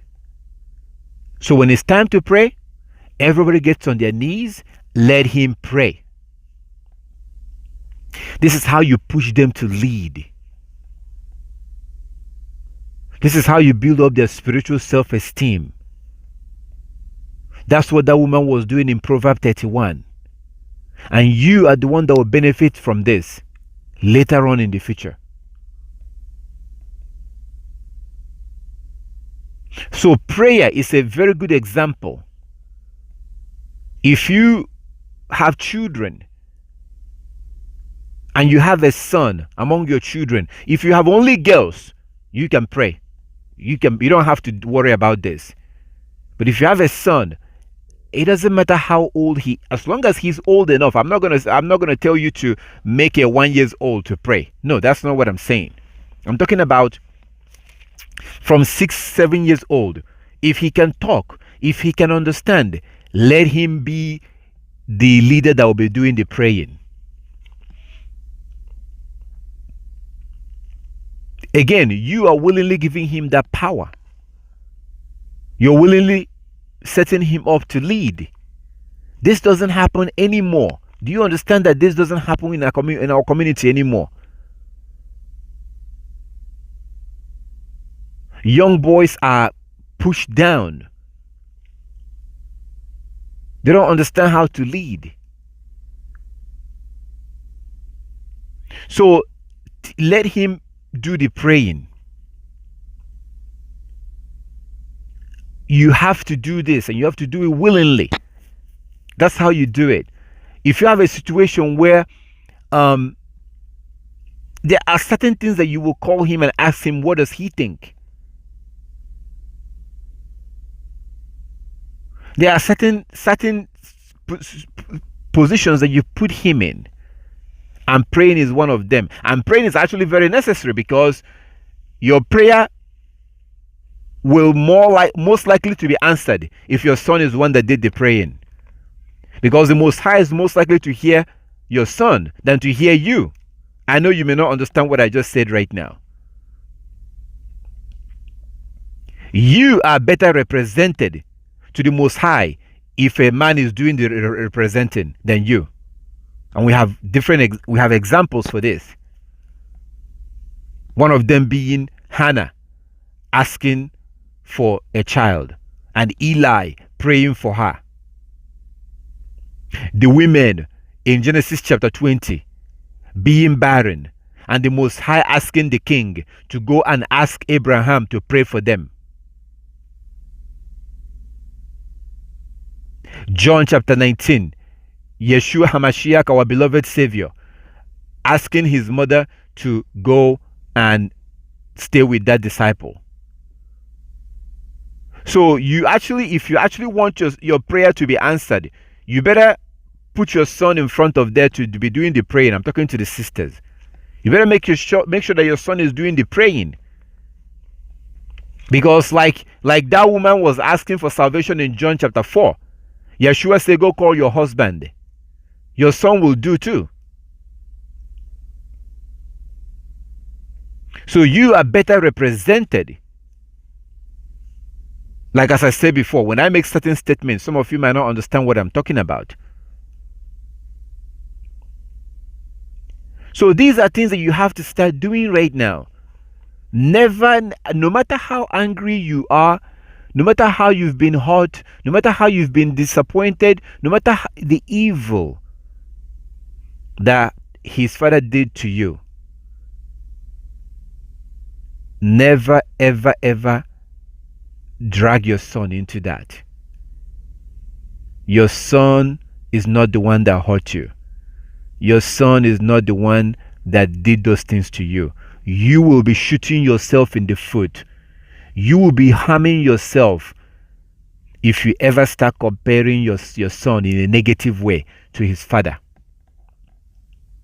That's going to make him to despise his father, because your son loves you and he loves his father too.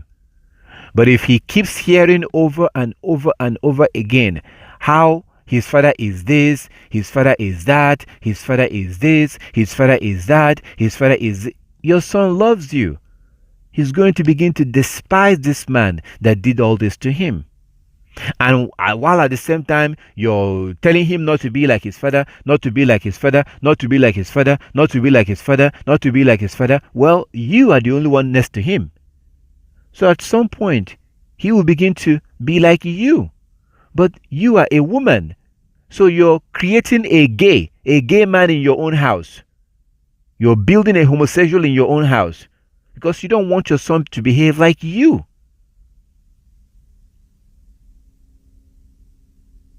You are a woman. You don't want your son to behave like you.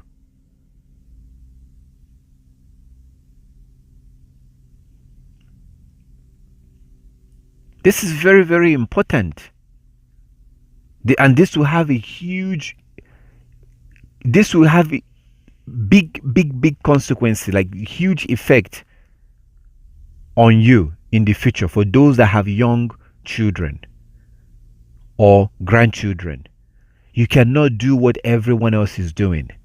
Everyone else is failing. Don't do what everyone else is doing.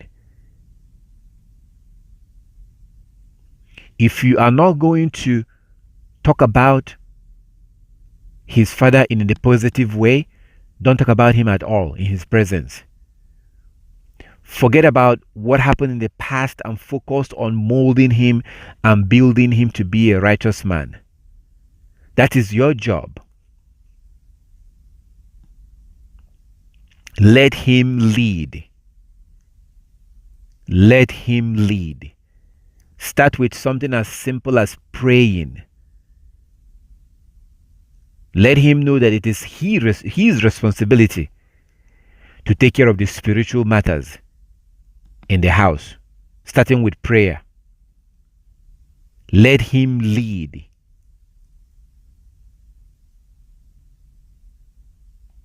When it's time to pray, you cover up yourself, everybody covers themselves, you get on your knees, let him pray. If he doesn't know how to pray, teach him how to pray. So you're starting off that journey spiritually, that leadership spiritually. 90% of the young boys today are no longer being raised in this way. Most young boys are not being raised in this way. They're growing up confused, completely confused. Then they have two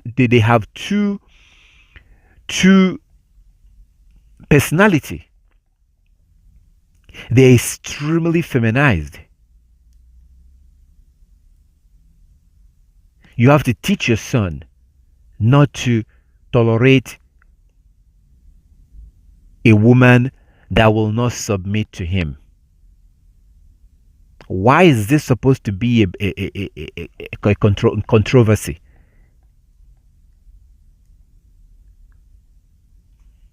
It is a controversy when I make a statement like this because of the system that we live in.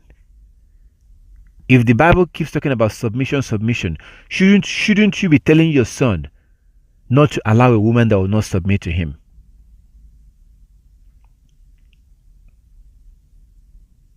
Because you are the one that ends up benefiting from that.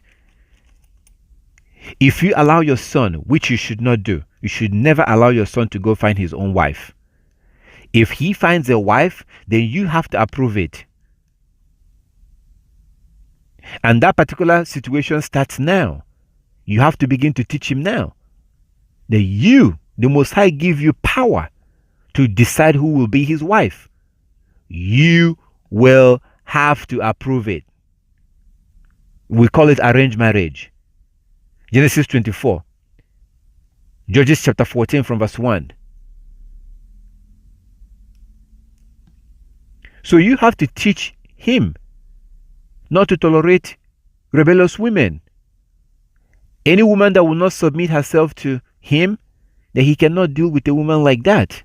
That's how you build him up. Let him lead. This particular point is a big problem today because most women, unfortunately, because of the Western culture, doesn't believe.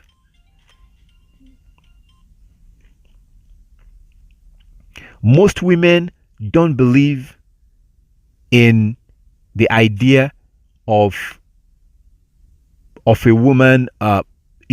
Most women believe that we're all equal. So most women are really doomed because they can't really teach this.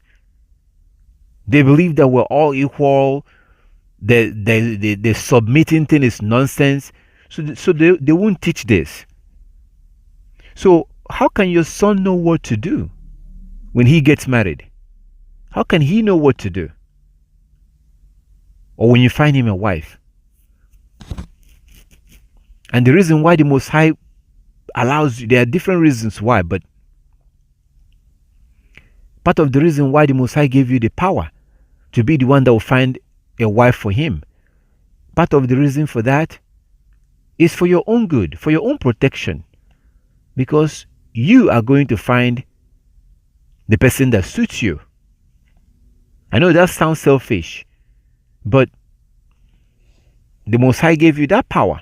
You're not going to go you're not going to intentionally see a girl that doesn't respect you and you go ahead and bring her into your house. No, you will not. You will never do that. This is your son. This is your children. You gave birth to them. They belong to you. So the Most High gave you the appropriate right to do what suits you. We don't practice these things anymore. So what we do today is that we sit, we just watch. You watch your son go out there, marry somebody, marry a stranger. You have no say. They bring them in and your son is gone. So you ask your son to do something for you, he will tell you, I will think about it. Let me get back to you on that. In other words, I have to talk to my wife. And sometimes they will tell you in your face. It is not normal for you to ask your son to do something for you and they say, let me talk to my wife. That's not biblical. That's not Hebrew. That's 100% the opposite. Your daughter is supposed to be saying that. Numbers chapter 30. Numbers chapter 30. That language, that particular saying is supposed to come from the mouth of your daughter is supposed to be trained. Like literally. Read Numbers chapter 30 and Titus chapter 2. You're supposed to train your daughter to inquire from her husband first. You're supposed to be telling her, I would like you to come or do this for me or do that, but first ask your husband. So, but this has been flipped upside down. So most likely, if you need help, before your son will help you, he is most likely going to consult his wife. And that is what the world tells us, that it's good. It's good. That is what we call normal. What you don't realize is that most of the time, his wife will convince him, no, that's not a good idea. Or do it this way. Her way. And often her way is not your way. Or the way that it will please you. What we now have today is that what women are supposed to be saying, men are now saying. You don't hear women saying, let me talk to my husband first. Let me ask my husband. That used to be the case in the past. But that's no longer the case.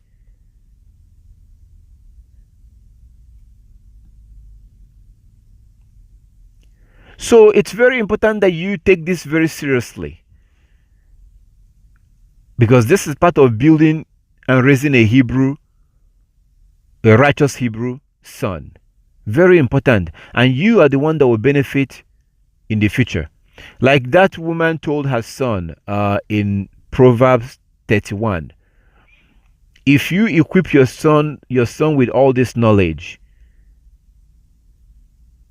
in the future, your son will know exactly what to do. Your son has been raised and equipped to face life. Your son cannot know these things by himself. You have to teach him these things. You have to teach him these things. All this is very important because when we practice this, we have peace. We have peace. I've told you about my situation in my family with one of my brothers. It was hell in my family because he did it like everyone else, and it became pain. It became huge pain and suffering for my mother, watching her suffer. in the hands, stress in the hands of this young girl. And oftentimes, this stress will translate into high BP, hypertension, and all kinds of other disease. And these stress are avoidable. And when you practice all this, this is part of what it means to be set apart. Please, sisters, don't keep your sons down. Let your son lead. Our Savior was on the cross. John chapter 19. He told his mother, pack your things. Pack your things. He told his mother, go and stay with this disciple. His mother packed her things and went and stayed with the disciple. You didn't see his mother standing there arguing with him. Yeah, she gave birth to him. But at some point you have to learn how to let your son take charge. Let him take lead. There are some of you that have younger children. If you don't have a young child, well, I remember some time ago I got a call from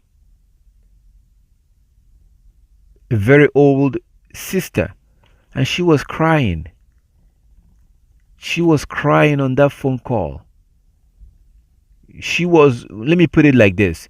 She was worried, and she was asking me something like, she was worried because as she was learning these things that you're hearing now,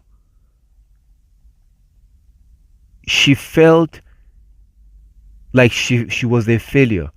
She wished that she had raised her sons or her children in this manner. That's what she's wishing. And I told her, well, there's nothing you can do.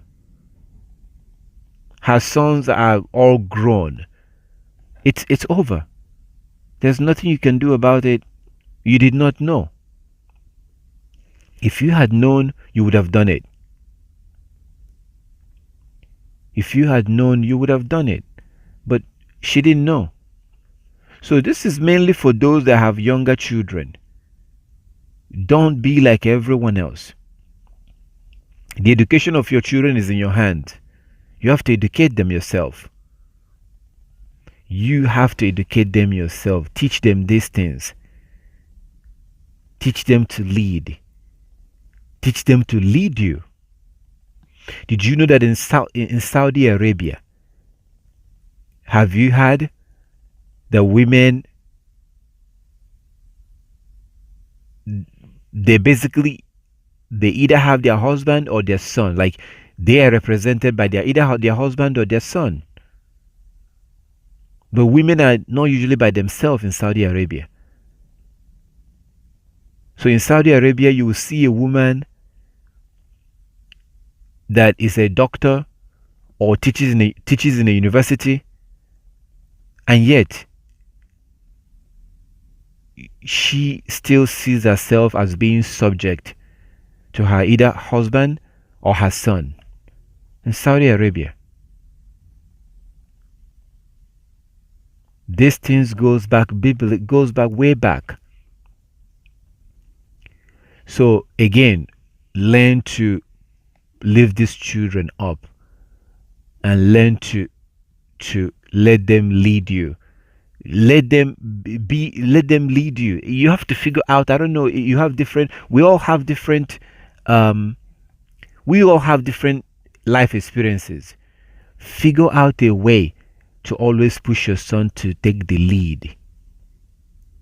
Let's say you want to talk to somebody on the phone or some business or something like that. Let your son talk to those people on the phone. It's not that you cannot do it. It's that you're setting him up, teaching him to learn how to take charge.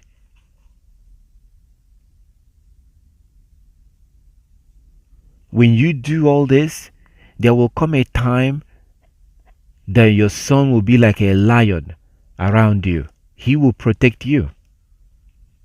He will never allow anybody to come around him and mess with you, especially his wife. Very, very important. Extremely important. And there's so much suffering relating to this. So that is for sisters that have young kids. That's for them. Like as I said, I do have the other thing that we went through the other day about how to find them a wife. Found them a wife. Find him a wife. It doesn't matter how old he is. If you think he's too young, then do betrothing first. Betroth. Make the arrangement and then wait. Do that. He doesn't have to have a lot of money or have a job. Let him learn a skill too. Don't let him go to school. Rather, let him learn a skill. This is, when you do this, you're fulfilling your purpose as a mother, as a father. You are fulfilling your purpose and you're doing the right thing. And don't even worry about what the world says. Don't worry about what people say, what people are saying, what the world is saying. Don't worry about that. It shouldn't matter to you. You should ignore them and do what you need to do. Because most people are no longer doing this, and the result is all kinds of pain and suffering. All kinds of pain and suffering. Again, remember, do not talk down on your son. Don't talk down on him. Don't mention, it's going to be very tempting. It's going to be very tempting to try to bring up his father. His father did this, he did that. Yes, you're right. But you have to understand that that is his father. He has nothing to do with it.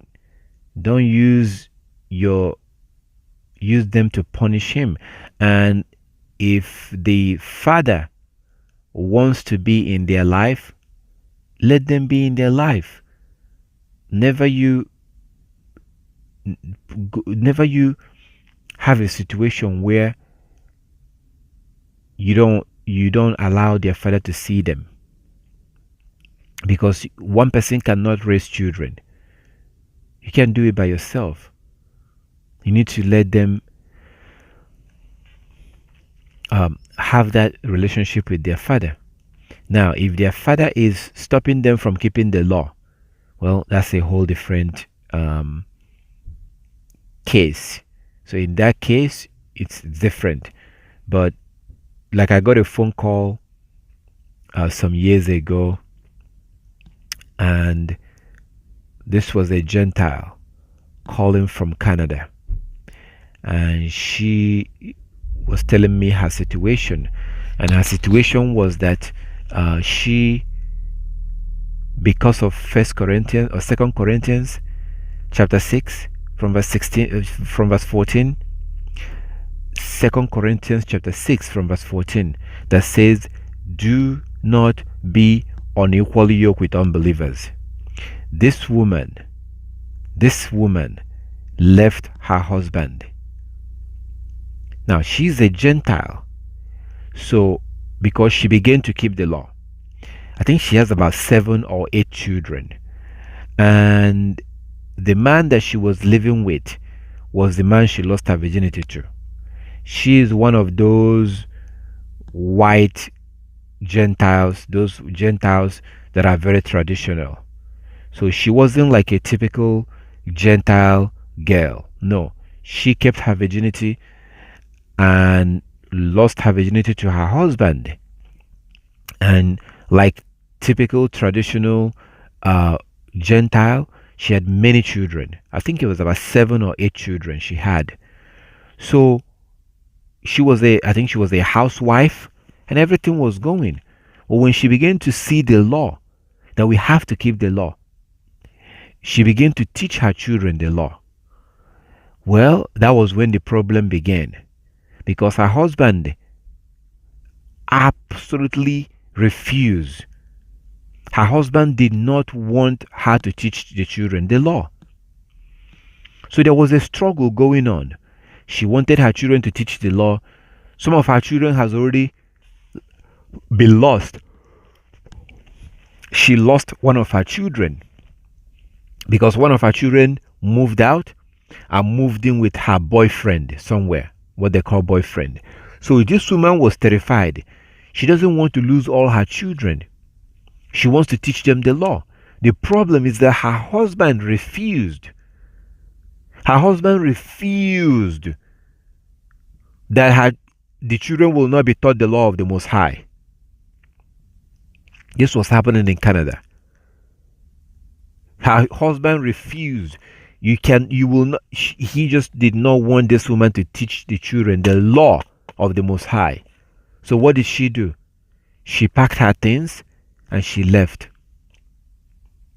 She took her children and she moved far away from him. So after she told me all this, I asked her, you do realize that you cannot get married again as long as he's alive? She said, yeah, I know. Because of Romans chapter 3, verse 1, Romans chapter 7, verse 1 to 3. So, but for her, keeping the law is more important for her.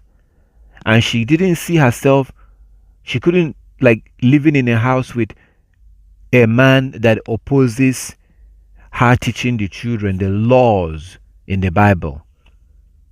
So after she moved very far, moved away from this man, the man moved to the same location, the same area, and found an apartment or found a place near them, so he can be close to the children. So this is a situation where you have a man that was so desperate and so evil that he swore. This man swore that you cannot teach my children the law. I don't care about those laws.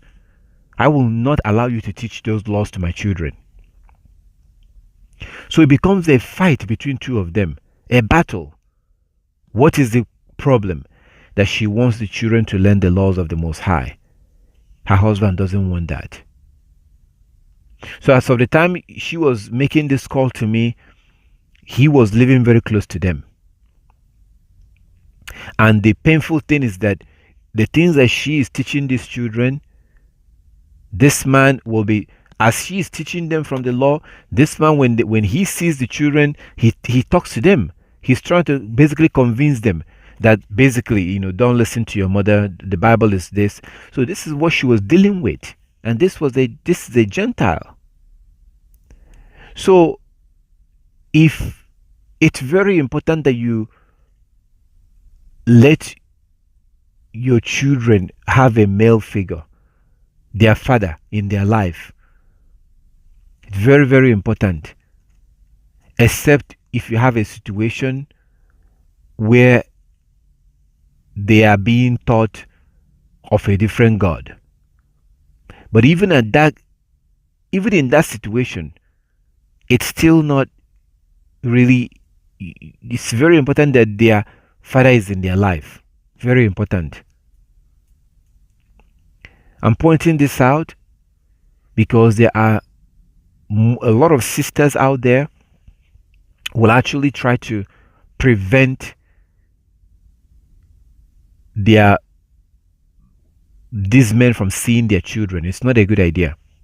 It's not a good idea. It actually benefits you if you let the man see their children. It benefits you, not immediately, but eventually, because that children will have stable life much more than they would if they had no male figure. That's why you have so many homosexuality today amongst our people. So many homosexuals, because that balance is not there.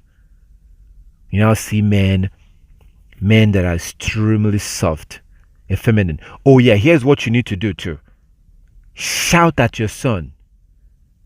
See, I spent all this time telling you not to basically challenge them, to make them to lead. I'm also telling you there are moments that you have to shout at your son. Never allow your son to be soft. Never, never, never allow him to be soft. So you see, like how people will tell their son, you're just like your father. You're just like your father. You're just like your father. And how people will ask their son, oh, I'm done dealing with your dad. You think I'm going to deal with you? When people speak like that, don't do that. But here's what you should do. Whenever you see your son acting weak, shout.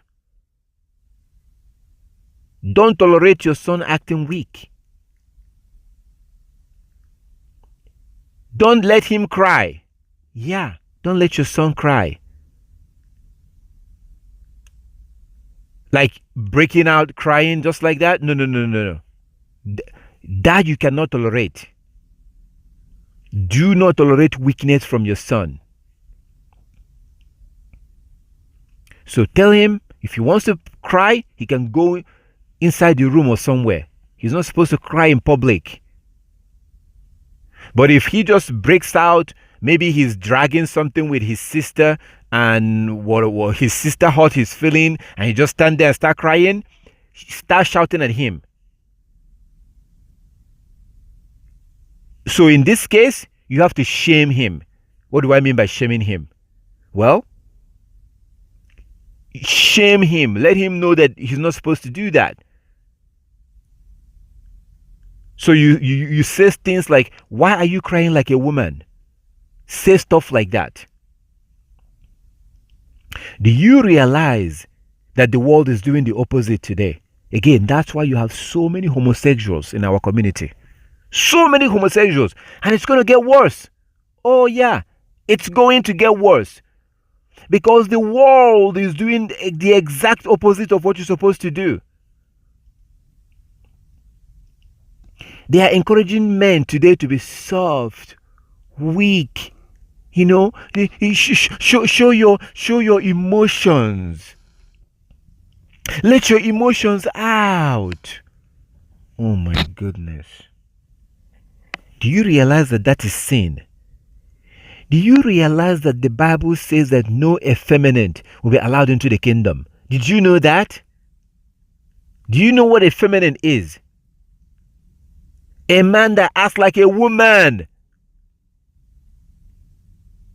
These people are waging war on us in every angle. Up, down, bottom, sideways, left way, right way. They're waging war in every way. Through their TV shows, music videos, movies, music. Look at rap music today. Compare that to the 90s. Compare these rappers that your sons are listening to today to the rappers of the 90s. Rappers of the 90s that your children were listening to were macho, masculine, tough. Today, a lot of them are gay. And that's what Hollywood is promoting. Gay rappers. You listen to their music, soft, weak. This is about salvation. You might be sitting there and you might be thinking, why is the brother talking about this? It's a salvational issue. It's a salvational issue. No man that acts like a woman will be allowed into the kingdom. Do you understand that? That's not what I'm saying. That's what the Bible says.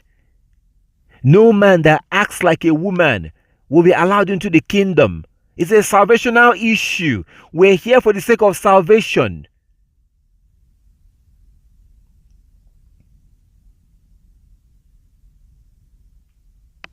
So while they're in every way, even in the school system, do you know that a boy that acts like a boy that runs around, fights, runs around they say that he has a disorder.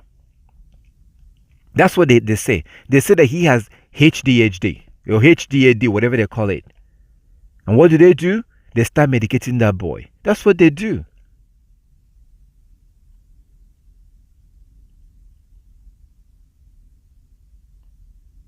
There's a Hebrew brother, Umar Johnson, Dr. Umar Johnson, that focuses on this. He focuses on this and he speaks about these things, how they try to dumb these boys down. A boy that is perfectly normal, specifically Hebrew boys. They are targeting Hebrew boys, so-called black boys. A boy that's acting normal. They will give him this. Oh yeah, he's sick. He's not normal. He runs around a lot. He's too active. So they begin to put them on drugs to dumb them down. Do you not understand that when your son is weak, effeminate, cries, acts like a woman, your son will not make it into the kingdom? That's why this matters. So you have to have the attitude that I'm not going to let you do this under my watch. I can't let you act like a girl. So you have to be using certain words. You're in a war. It says in Revelation chapter 12 that Satan will go after those that will keep the law and will fight against them. This war is coming in different ways. Adding stuff into your food, adding things into your drinking water, and then waging against your children. That's why they want to get your children as young as possible.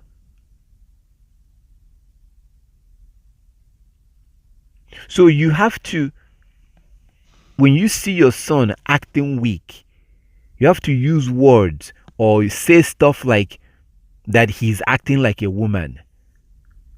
So you will accuse him. You should accuse him of acting like a woman because he needs to know that he's not supposed to act like a woman. You have to say stuff like that. And you have to shout. Oh, you have to show that you're serious. You have to shame him.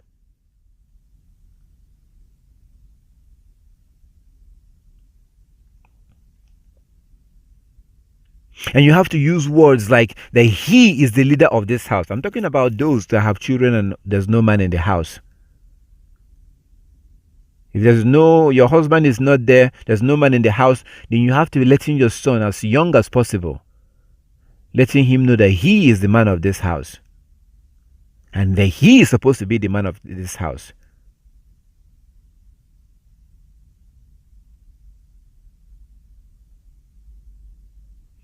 Say you are inside the house and somebody knocks on the door. You tell him to go see who is knocking at the door. Not to go open the door, but to go and look who is knocking at the door. It's not that you cannot get up and go look at who is knocking at the door. You can do that. You can do that. But you're doing something. You're training him, which is your job. You are training him. Somebody knocks at the door. You don't ask him not to open the door. You're not asking him to open the door. No, he shouldn't open the door. But he should go and look. That is his job.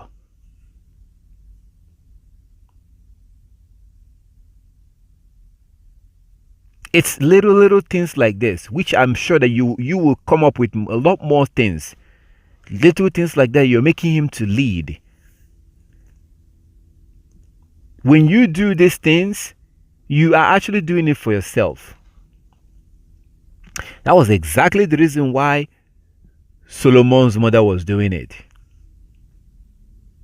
It was exactly the same reason why. She was doing it for herself. If she prepares a young boy that turns into a strong, powerful Hebrew righteous man, she is the one that benefits. Because that son will protect her. And sometimes he will be protecting you from his wife, who will come in and see you as a rival if you are not the one that bring her in. You're supposed to bring her in. So if you happen not to be the one that brings in your daughter-in-law, then the chances of your daughter-in-law being your enemy or your rival is very high. If you don't have a strong, powerful son, you're in trouble. You are in trouble. Oh, not just praying, reading scriptures too. Yeah, we are told to read it day and night, right? Psalm chapter 1 verse 1 to 3.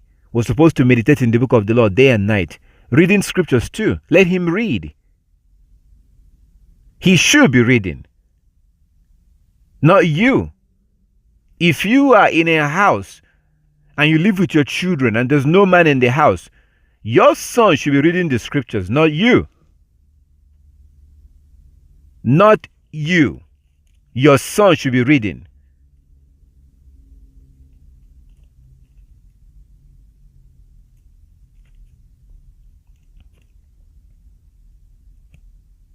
I was on the phone with a sister yesterday and she was asking me about blowing trumpet. Is it okay for a woman to blow trumpet? Well, if you live in a house and you have your son, yeah, your son should be doing it. So I'm giving you an example. Just giving you an example. There are certain things that you cannot do when your son is there. Just like I told you in Genesis 24. Rebecca's mother cannot touch that money while her son is there.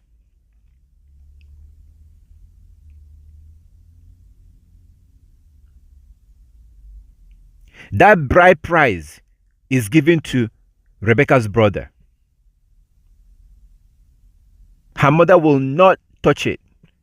If you give her the bride price, this is her daughter, her own daughter and her own son. If you give her and say, here, mother, this is 50 shekels of silver for your daughter, she will say, no, go give it to my son. Because she knows that is disrespectful. It is out of order. So for a long time, I know this is new for some of you or most of you. This is new. For a long time, you have been hearing submission, submission, submission, submission, submission, and you think that it's only to your husband. No! There are instances that you have to submit to your son. See, I don't want to. It's not okay for me to throw all this at you at once because you might be overwhelmed. That's why I told you that as time goes on, you're going to be hearing more and more things. There are things that the things that you know now is not what you knew 3 months ago. There are certain information that I will give you right now. Some of you will not understand it. So if I say that you have to submit to your son, some of you will laugh. Some of you will be like, okay, brother. I understand all these things that you're saying, but I think to you, it will sound crazy. There are certain things that you cannot do when your son is there in the house. It will be out of order. And the only way you will go ahead to do it anyway is if you're rebellious and you have a spirit of feminism.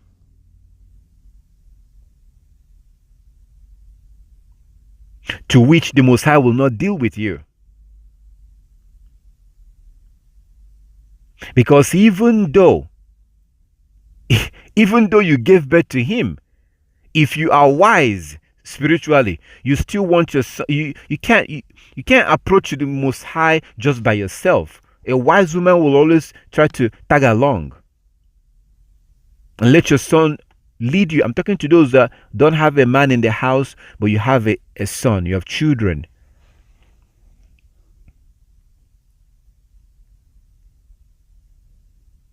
If your son is 1 year old, that's fine. That's not what I'm talking about. If your son is 3 years old, I'm not talking about that. If your son is 4, I'm talking about if you have a son, and let me give you an example. Like say from the age of 6 years old and up. At that point, they are beginning to understand. They can talk. They can understand. You have to put them into training immediately.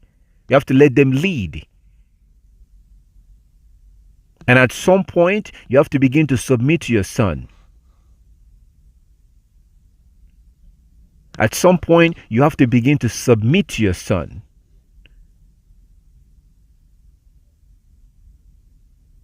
So, for many years, all your life, or depending on when you came into this, coming back to your heritage as a Hebrew, you began to hear about submission and you thought it was only to your husband. So in your mind, you think, oh yeah, these men, they're talking about submission because it benefits them.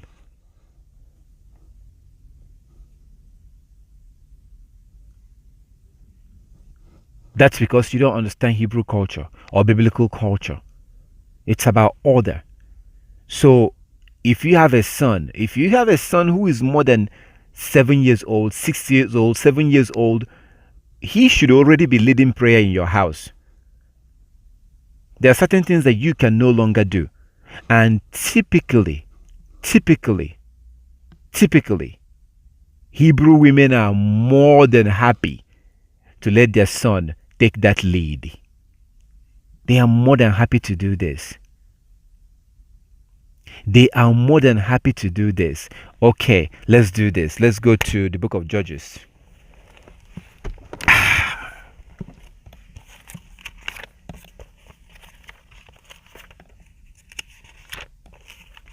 Let's go to Judges chapter 4. All praises to our Heavenly Father for these scriptures.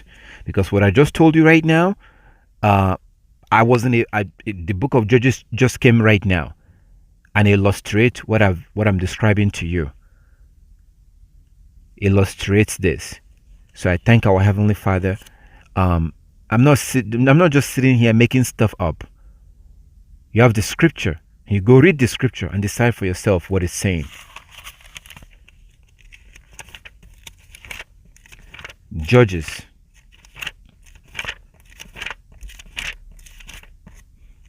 Judges.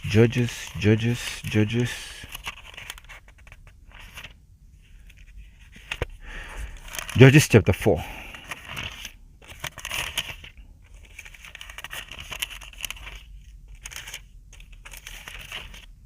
Okay, so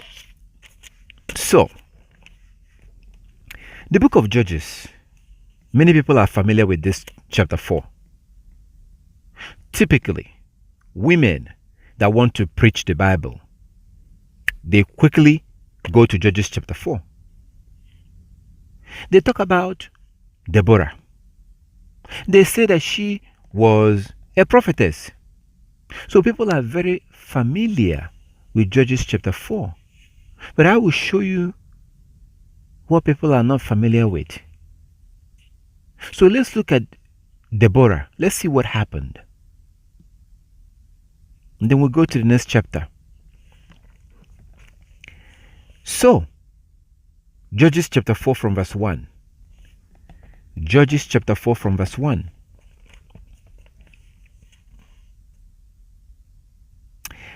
After Ehud's death, the Israelites again did evil in the sight of Yah. Verse 2. So Yahweh turned them over to the king Jabin of Hazor, a Canaanite king. That is exactly what our Heavenly Father has done. Your ancestor and my ancestor did evil in the sight of the Most High our God, and He has turned us over into the hands of white people, into the hands of the Europeans. That's why they are ruling over us. That's why they are slaughtering our brothers and sisters. Today.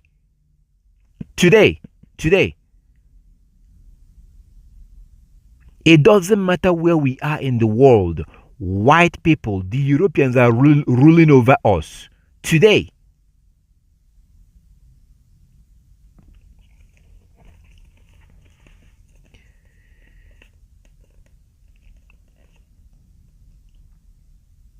Verse 2. So Yahweh turned them over to the king Jabin of Hazor, a Canaanite king.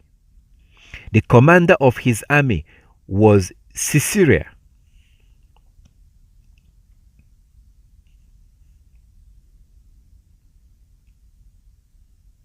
Who lived in Haroshat Hagoin. Verse 3. Sisera, who had 900 iron chariots, ruthlessly oppressed the Israelites for 20 years. Then the people of Israel cried out to Yah for help.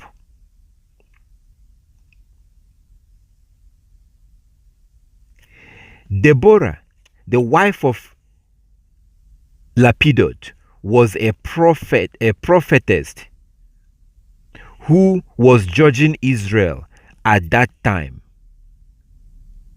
She would sit under the palm of Deborah between Ramah and Bethel in the hill country of Ephraim, and the Israelites will go to her for judgment.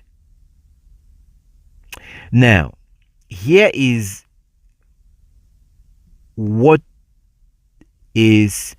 you have to understand. From the beginning of the chapter, it tells you from verse 1 that the Israelites did evil in the sight of our God, and our God gave us into the hands of our enemy, just like now, just like right now. So we did evil. We broke the law of the Most High, and He kicked us out. He gave us into the hands of our enemy.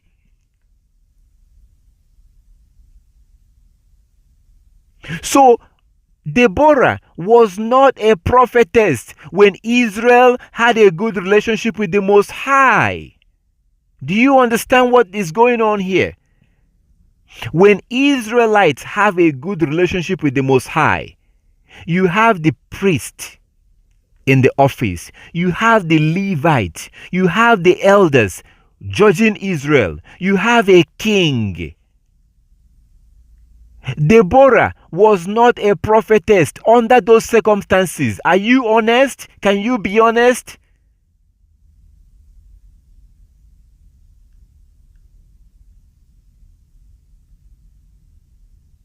So she wasn't a prophetess in a normal circumstances.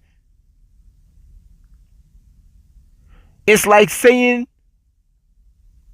that the Israelites lived in Babylon and ate like the Babylonians.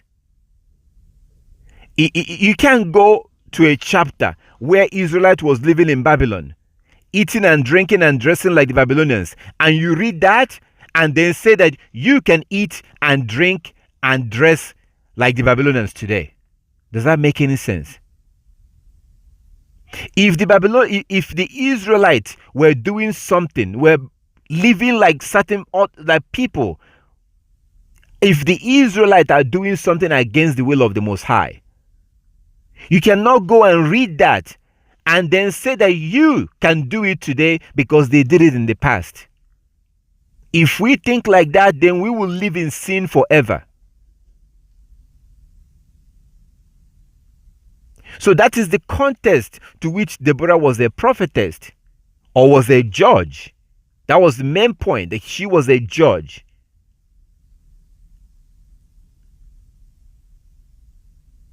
So, according to the law, the elders are supposed to judge Israel. But Israelites were living in sin. They did evil in the sight of the Most High, and the Most High basically rejected them and raised their enemies to rule over them. Just like now. Can you go out right now and go to the judges in your neighborhood? Do you have elders right now being the judge? No. No, you don't. You don't. It's free for all right now.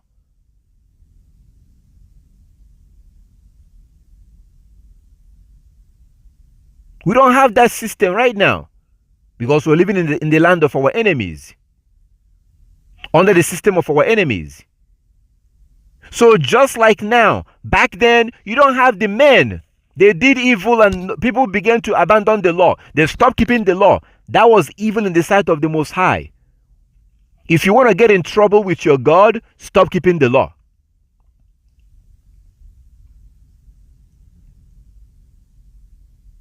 So Israelite had no system anymore. It used to be that if you and I get into a dispute, we go to the elders. That was not in place.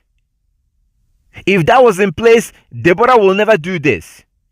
Let me not get ahead of myself. Let's continue reading.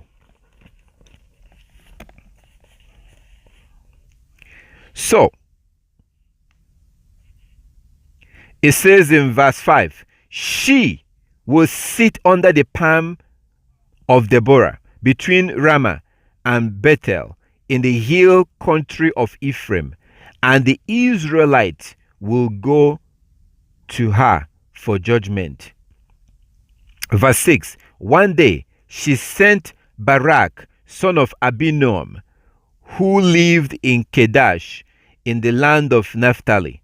She said to him, this is what Yah, the Elohim of Israel, commands you. Call out 10,000 warriors from the tribe of Naphtali and Zebulun at Mount Tabor. Verse 7, and I will call out Sisera, commander of Jebun's army, along with his chariot and warriors to the Kishon River. There I will give you victory over him. Verse 8, Barak told her, I will go, but only if you go with me.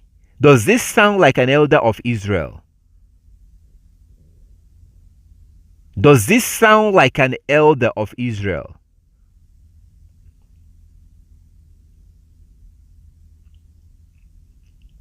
He said to her, I am not going. I know that you said that the Most High told me to go do this. I will not do it unless if you go with me. This was the spirit of the men of Israel at that time. This was their spirit. Just like today. Weak. Weak. Weak. We are weak. Men of Israel are weak. Feminine. Feminized. Just like he says in Isaiah chapter 3. Children are their oppressor, and women rule over them.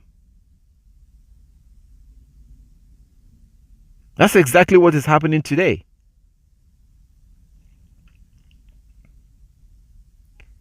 Verse 8.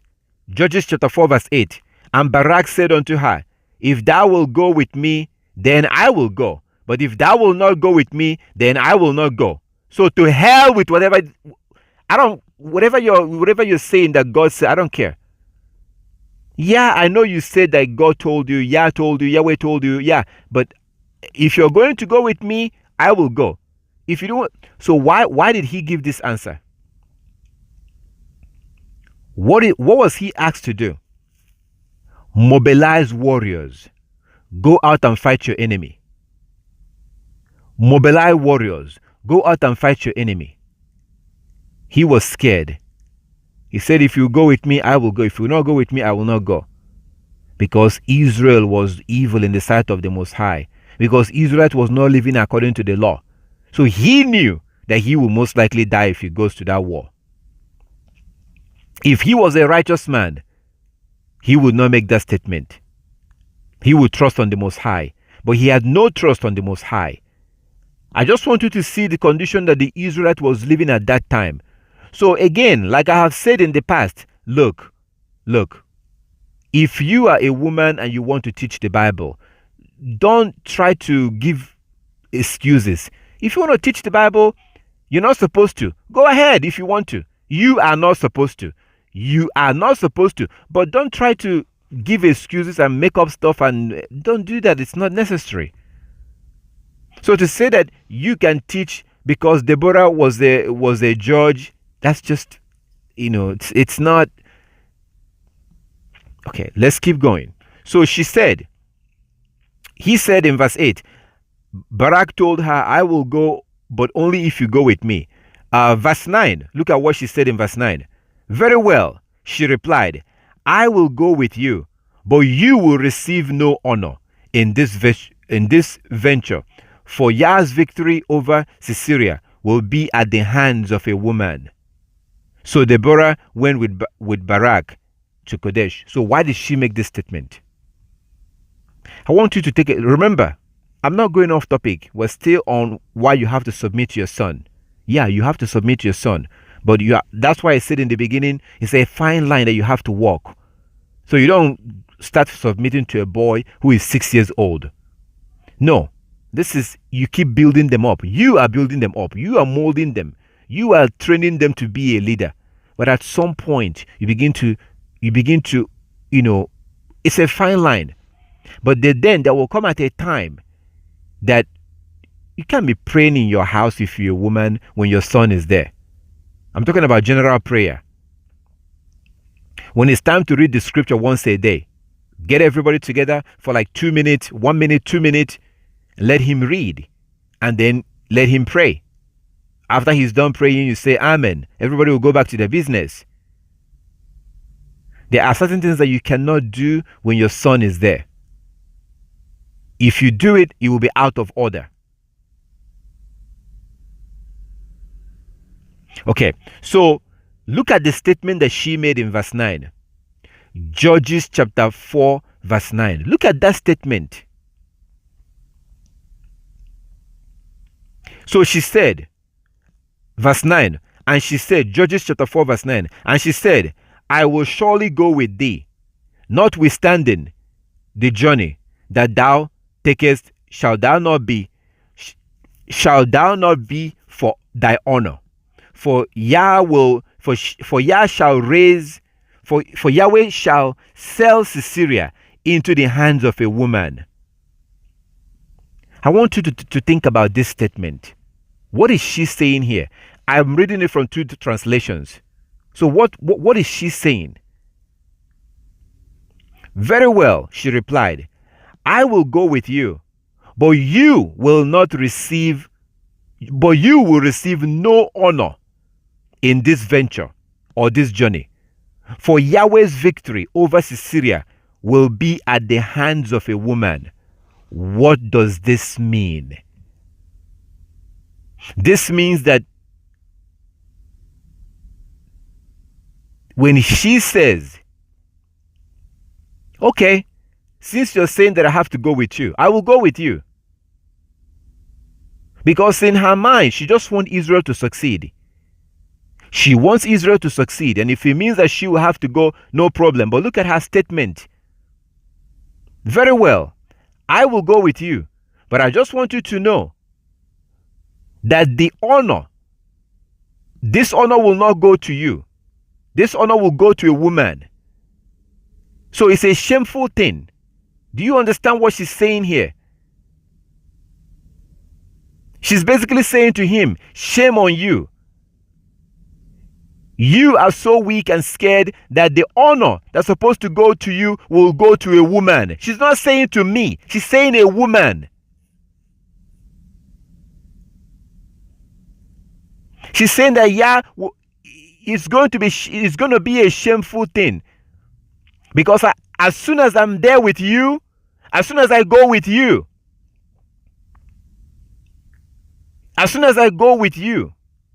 that honor will no longer go to you.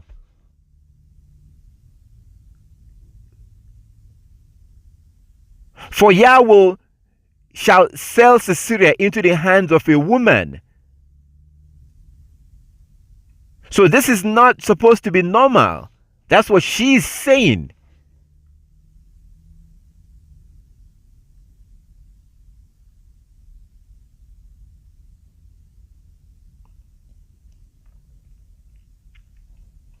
But nevertheless, she still went with him. But she was telling him that this is not normal. How can you be so weak that you're going to sit here and let the honor that's supposed to go to you as a man go to a woman?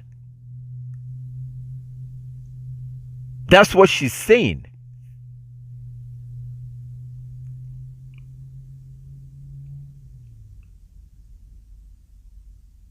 Verse 10. At Kadesh, Barak called together the tribe of Zebulun and Naphtali, and 10,000 warriors went up with him. Deborah also went with him. Verse 11. Now Heber, the Kenite, a descendant of Moses' brothers-in-law, Habob, had moved away from the other members of his tribe and pitched his tent by Zananim near Kadesh. All right, so basically you've gotten the point of what happened. We've gotten the point that Israel was in disarray. Israel was going against the law. Now the Israelites are going through difficulties because of their enemies ruling over them, the Canaanite. Just like today, they are in distress, and the men are not doing their job. We've seen that. But what I wanted to, this is what we are familiar with. Chapter 4. Most people have read this. Judges chapter 4. Deborah is very popular today. We are familiar with this. You've seen what happened here. So what we're not familiar with is chapter 5. Chapter 5 is very, very, very, very unpopular. People don't read about chapter 5. It's not as popular as chapter 4. It's not that popular at all. Now, let's read verse 14 before we move over to chapter 5, just so you see what happened in chapter 5. So verse 14 in chapter 4. Then Deborah said to Barak, "Get ready. This is the day that Yah will give you victory over Sisera. For Yah is marching ahead of you." So Barak led his 10,000 warriors down this slope of Mount Tabor into battle. Verse 15. When Barak attacked, Yah threw Sisera and all his chariots and warriors into panic. Sisera leaped down from his chariot and escaped on foot. Verse 16.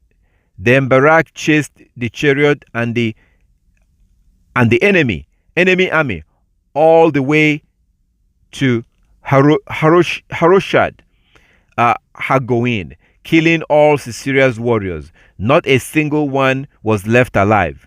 Meanwhile, verse 17, meanwhile, Sisera ran into the tent of Jael, the wife of Heber, the Kenite, because Heber's family was on friendly terms with King Keben of Hazor. Verse 18, Jael went out to meet Sisera and said to him, "Come into my tent, sir. Come in. Don't be afraid." So he went into her tent, and she covered him with a blanket. Verse 19, "Please give me some water," he said. "I'm thirsty." So she gave him some milk from a leather bag, covered him again. So we basically go through all this. You've seen, I wanted you to see that Israel was in distress. You see what what Deborah did and everything. So now it's very important to point out that the Israelites, as you saw, cried out to the Most High, right? They cried out to our Heavenly Father. And they repented, basically. Because the Most High will not be helping them to defeat their enemies if they did not repent. That will not happen. And that is what's holding us today. Today we don't want to repent from our sins. We don't want to go back to the law. We kept pretending that we know the Most High. We go to church on Sunday. We eat whatever we want. We don't want to keep the Sabbath. We're playing games today. So there's no way we can defeat our enemy until we go back to the law.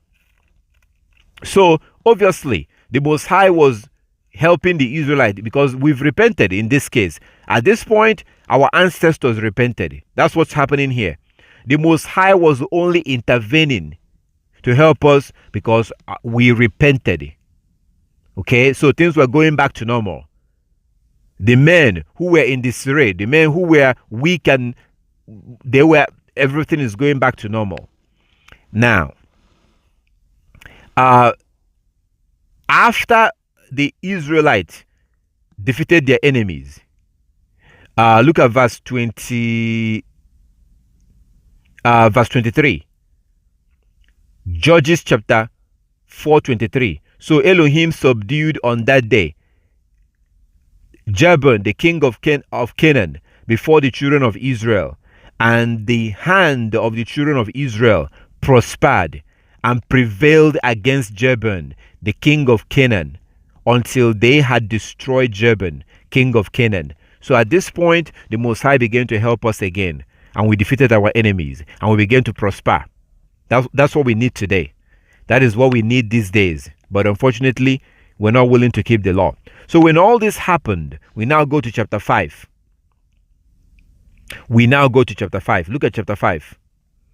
Chapter 5, after this victory, after we came back to the Most High, after we began to keep the law, the Most High helped us to defeat our enemy, and everything is going back to normal. Let's now go back and look at the behavior of Deborah. Let's go back and look at what she did. So look at chapter 5 from verse 1. Chapter 5 from verse 1. Judges chapter 5 from verse 1. On that day, Deborah and Barak, son of Abinoam, sang this song. They sang this song after their victory. Verse 2. Israel's leaders took charge, and the people gladly followed. Praise Yah. Let me read that in a different translation too. Verse 2, or from verse 1, King James. Judges chapter 5 from verse 1. Judges chapter 5 from verse 1, King James Version. Then sang Deborah and Barak, the son of Abinoam, on that day, saying, Praise ye Yah for the avenging of Israel, when the people willingly offered themselves. Verse 3, Hear, O ye kings, give ear, O ye princes. Even I, will sing unto Yah. I will sing praise to the Elohim of Israel. Yahweh, when thou wantest out of Seir, when thou marchest out of the field of Edom, the earth trembled, and the heavens dropped, the cloud also dropped water. Verse 5, the mountains melted before Yah, even that Sinai from before Yahweh Elohim of Israel. Verse 6, in the days of Shanga. So basically they're singing this song. It's a song that you can sing for yourself. As they sing this song, I want you to look at verse 9. This is Deborah. Look at verse 9.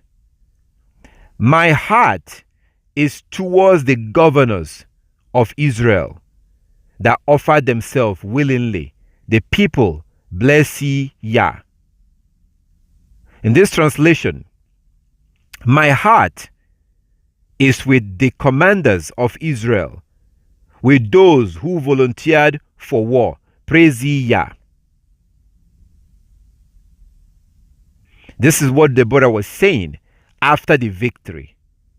After Israel got back to, at this point, the Most High was no longer angry with us.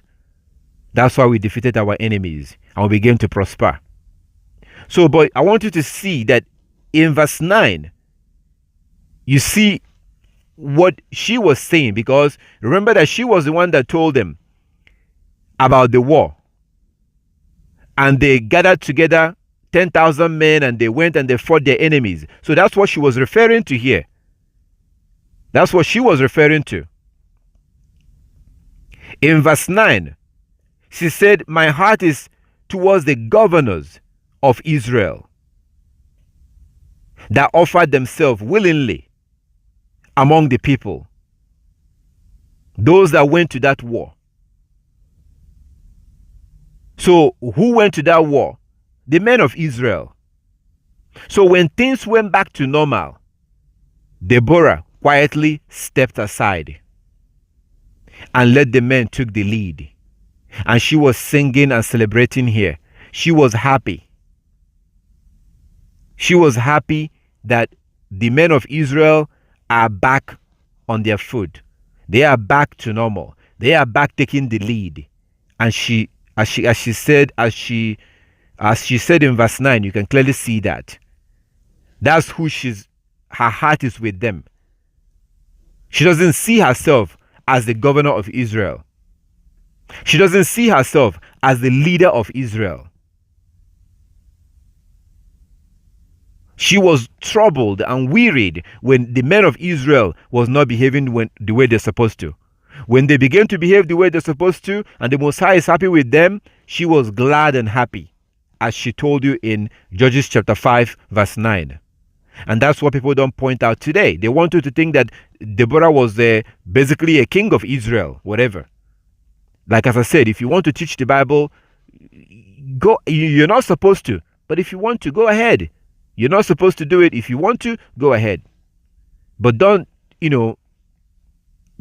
try to portray a woman in a way that she did not portray herself. So that brings us back to you. You see what Deborah did here? When the men of Israel was acting like little boys, when they were literally acting like boys, Deborah quietly stepped in. Because her heart, her desire was to see the good of her people. She wants her people to succeed. And the leaders, the men, were acting like little boys, scared, weak, effeminate, godless, unrighteous. It's almost like Deborah could not wait for these men to take back their lead, to the point that when they said that they will not go to the war unless she goes with them, she said, okay. I want you to look at her statement there. She was basically saying to him, shame on you. It's a shameful thing that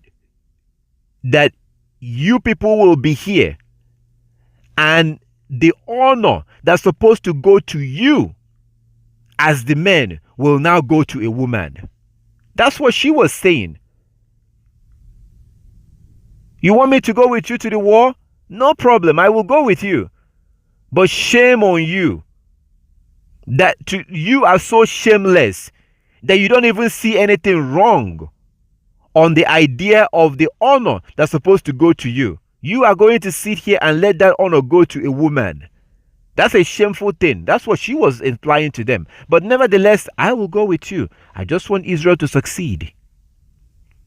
I just want the law of the Most High to be kept. I want His will to be done. So I will go with you. And as soon as everything went back to normal, she quietly, you can see her own confession. So that's what you have to do. There are certain things that you let your son take charge. There are certain things that you cannot do in your own home. If you have a son and your son is there, if he's there, little things like, I'm not saying that if your son doesn't pray, that you don't pray. If you're going to have your own private praying, yeah, you could do that. You could do that. Why? Well, Hannah had a husband. 1 Samuel chapter 1. Hannah had a husband. But Hannah still went inside the sanctuary to pray. Her husband was not there. Her husband was on the other side with his other wife and the children. Hannah went privately to pray. You can pray privately. There's nothing wrong with that. I'm talking about family prayer.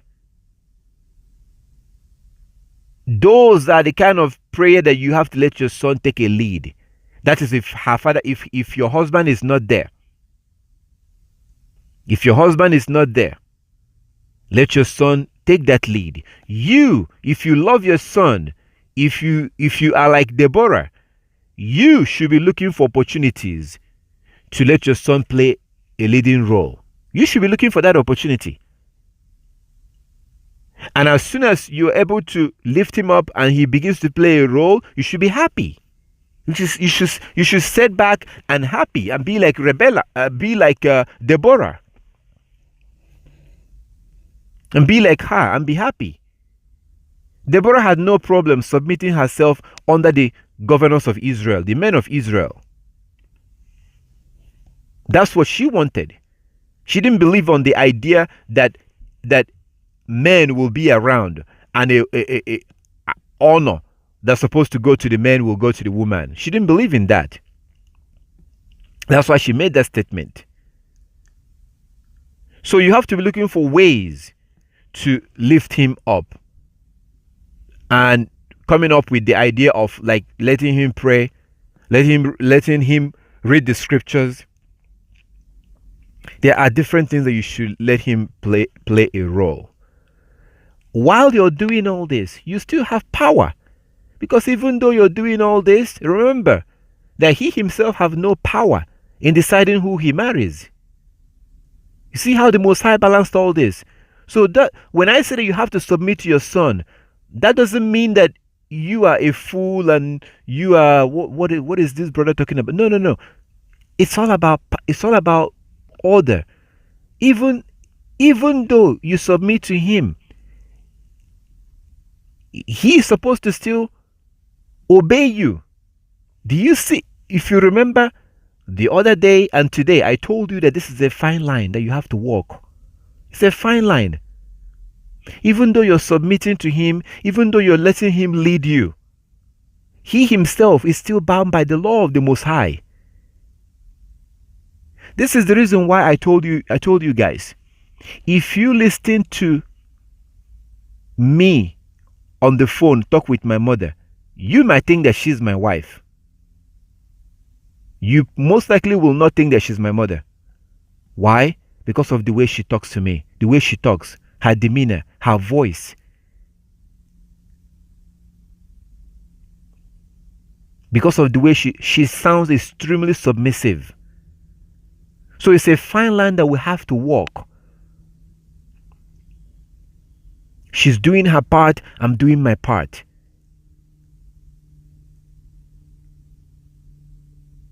She basically sees me as her leader, basically. So if she might want to do this at this time or whatever, or she might be planning to do this, I'll tell her, actually, do it this way, or it will be better to do it this way, and she will do it that way.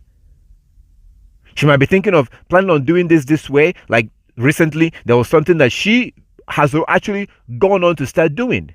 She went on to start doing it. When I found out, I told her, no, you have to wait. Do it this way. Let's wait until this. Let's do this and let's do that, and then you go ahead and do it. And she completely shut it down. She never argued with me. She never said, she never started arguing or start shouting, and she never did that. I'm telling you a true story. But quietly, she made her point. I think we should do it this way. I think that it's better to do it this way. That's what she presented. I'm talking about my mother. She said to me, I think it's better if we do this way, if we do it that way. I looked at the things that she said. I looked at her reasons. And then I looked at other reasons. We're talking about doing something, and it's a matter of if you do it slowly, it will cost more. That is my argument. If you do it all together, it will cost less. So her reason to me is this. It's better that you start doing it little and little and little. And I said to her, I basically said, that's a good idea. But I had to weigh her opinion with my decision. And when after that, I overruled her. That's the way it's supposed to be. And she has no problem with that.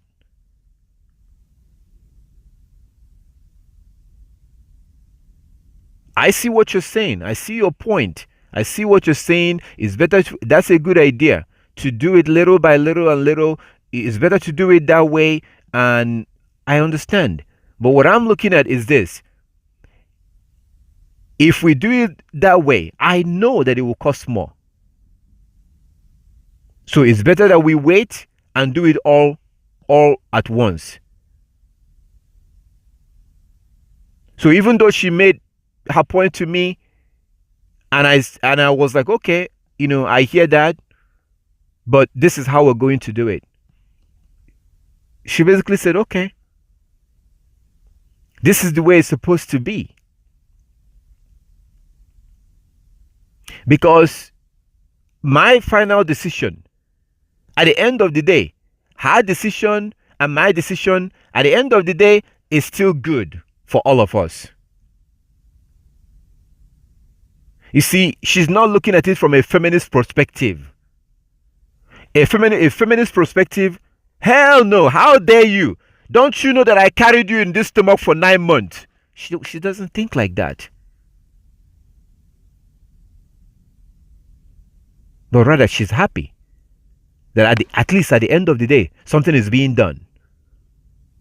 A foolish woman will sit there and be fighting with her son. And at the end of the day, maybe that thing might not even be done or whatever. You have to be aware with this mentality that I will never let a man rule over me. Be aware. That's a foolish thing. Don't join these people in doing that nonsense.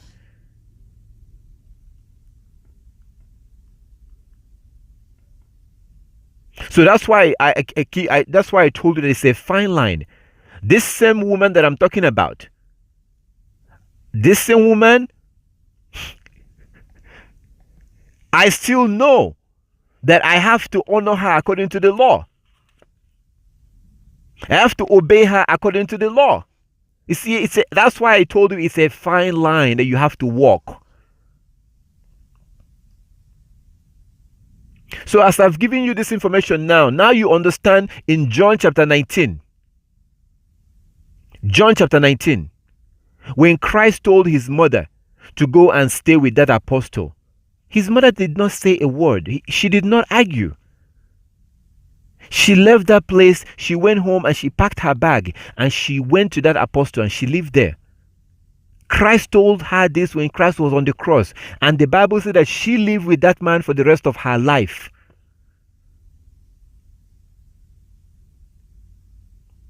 If I pick up the phone right now and I call my mother and I say, I have a situation, I have this and that, I have this business here, I have this, could you go to this place and go? She'll ask me when. I'll give her direction, do it this way, do it that way, and she'll go and she'll do it exactly the way I told her to do it. Now, this is my mother. I'm not talking about my wife.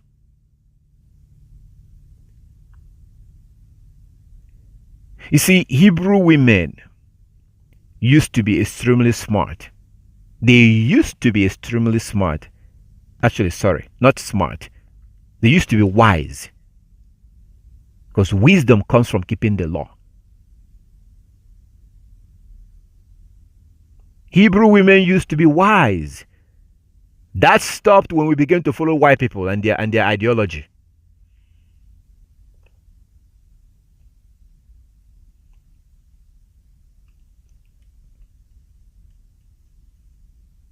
You see, when you read in the scriptures, example, Sarah.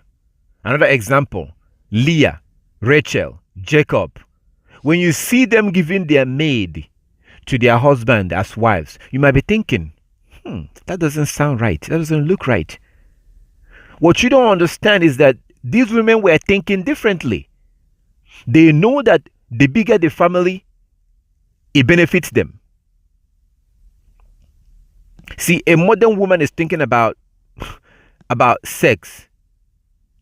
So you would rather forfeit wealth. You would rather forfeit protection. You would rather forfeit good life for your children just because you don't want your husband to have sex with another man. Just because of that. They didn't see it that way. They saw it differently. See, a modern woman will think differently. So you would rather have a small family and live hand to paycheck to paycheck, hand to mouth, living your life not ready to leave your children any wealth. You have nothing to leave for your children. Modern woman would rather do this just to make sure that her husband did not have sex with another woman.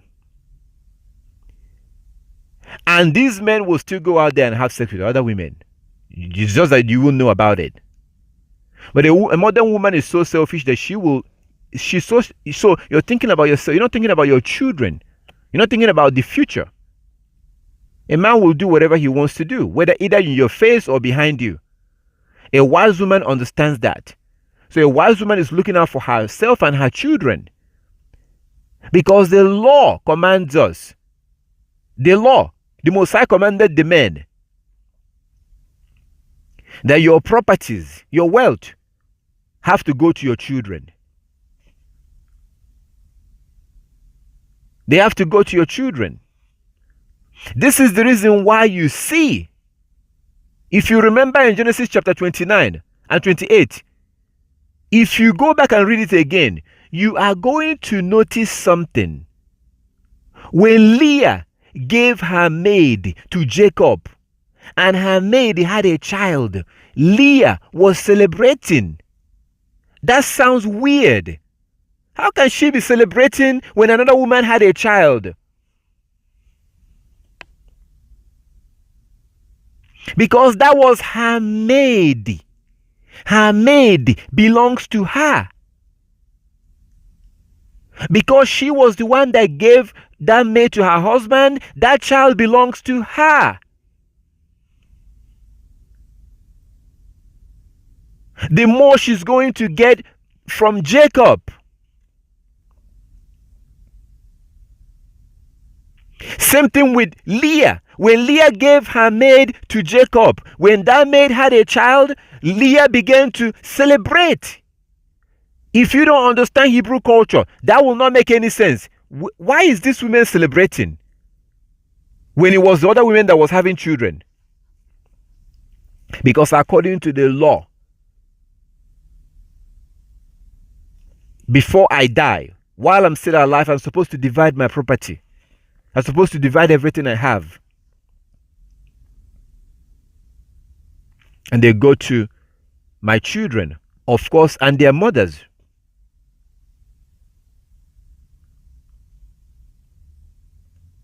So these women were thinking on a long term. They were thinking differently. They knew that a man is going to do what he's going to do.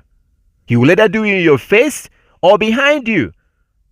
So when I say that Hebrew women used to be wise, I'm comparing that to modern Hebrew women who is so selfish that, you're thinking about now.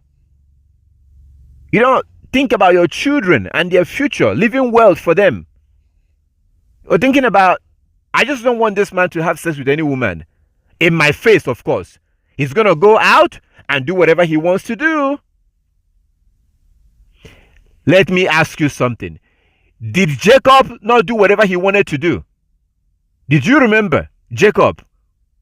When he went out, You remember what he did with the woman he thought was a prostitute? You remember that? The woman he gave his staff. Didn't he went out and do whatever he wants to do? These women understood this. It's the opposite of today. So you need to understand this and apply it to, so that you're doing this and building your son up righteously. At the end of the day, it's really about you. You're trying to protect yourself. If you build up a tough, strong, powerful, righteous son, you are the one that will benefit.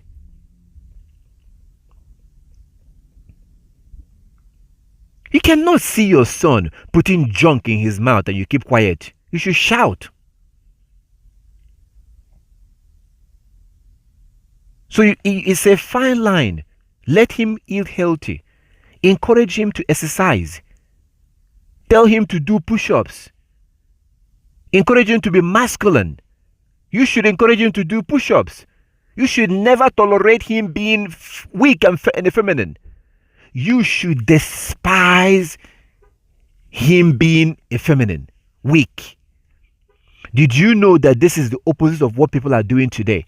This is the opposite of what women are doing today. And then 10 years from now, 15 years from now, this boy will marry some woman and he will not know how to handle that woman. That is the problem. And you are the one that will suffer. That woman will come inside your home and take charge. And your son will be weak.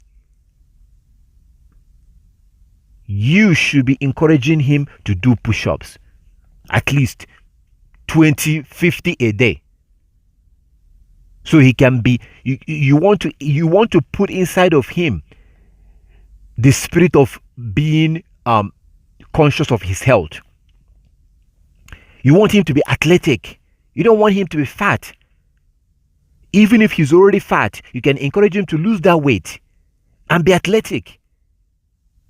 How can he protect you if some guy comes in and start attacking you, or you want your son to be strong? It's extremely beneficial for a man to be athletic. When a man is weak, looks feminine, we look down on him. And when I say we, I'm talking about us men. We're most likely to bully him, push him around, because we know that he cannot fight. You should be encouraging your son to do push-ups. When he does push-ups, his body changes. What are you really doing when you do that? What are you doing? What you are doing is that you're trying to get him to become health conscious.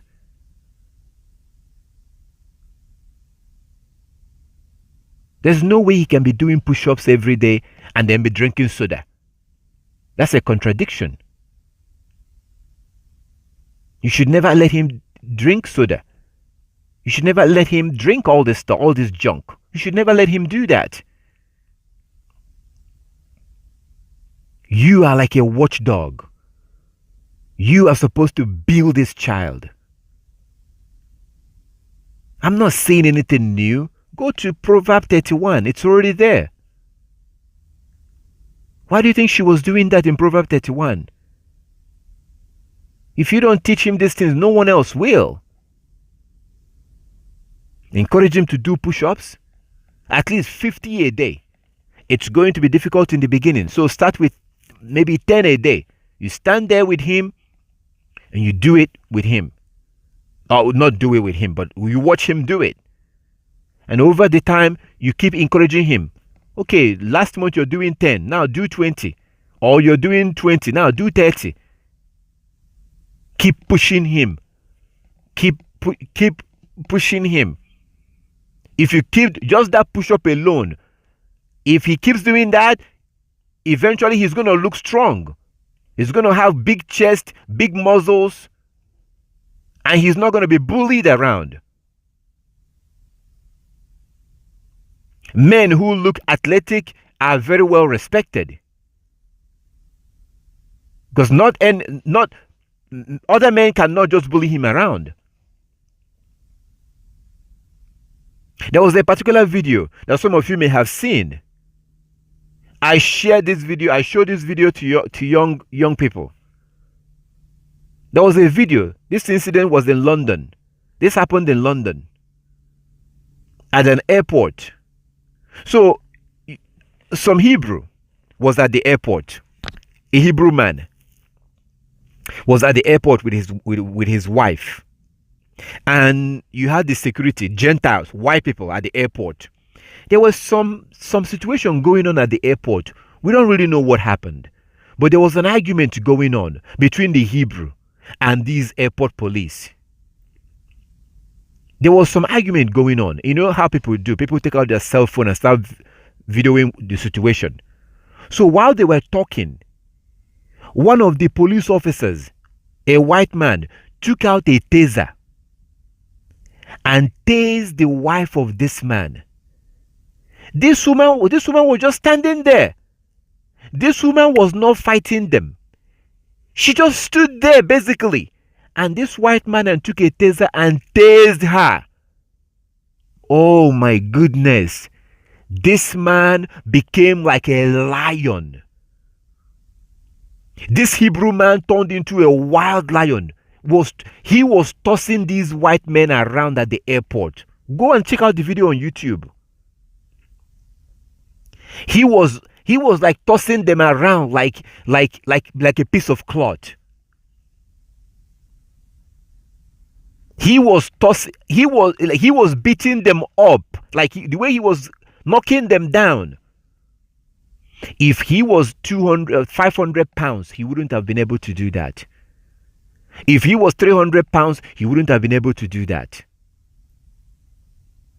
But he was tall, he was strong, and he was able to do this. So those are the benefits. Why did he do this? Because that devil took a taser and tased this woman. That woman could have been you. That woman can be you. That woman can be your daughter. Would you want your son-in-law not to be able to protect your daughter? Would you want that? So when I told you in the beginning that it's very important to encourage your son to do push-ups, it doesn't mean that he's going to become Hulk Hogan by doing push-ups. What you're trying to instill in him is to become conscious of his health. A child that exercises, let him run. Do running. You don't have the running part, you can't do that every day. If I tell you to do it every day, I'm not going to ask you to do that. Why? Because it's unrealistic. Because you're not going to have time to do it every day. What I'm giving you is something you can do. I don't want to give you some nonsense that you cannot be able to do. Running every day is not realistic. At least once a week is realistic. You go out there, you go to a park, and you stand there and you let him run. The push-up you can do every day in the house. Every day. It will take you like less than 1 minute. Have a time or whatever, you call him, he does his push-up, he goes. Eventually he gets used to it. And he has to do it every day, except on the Sabbath.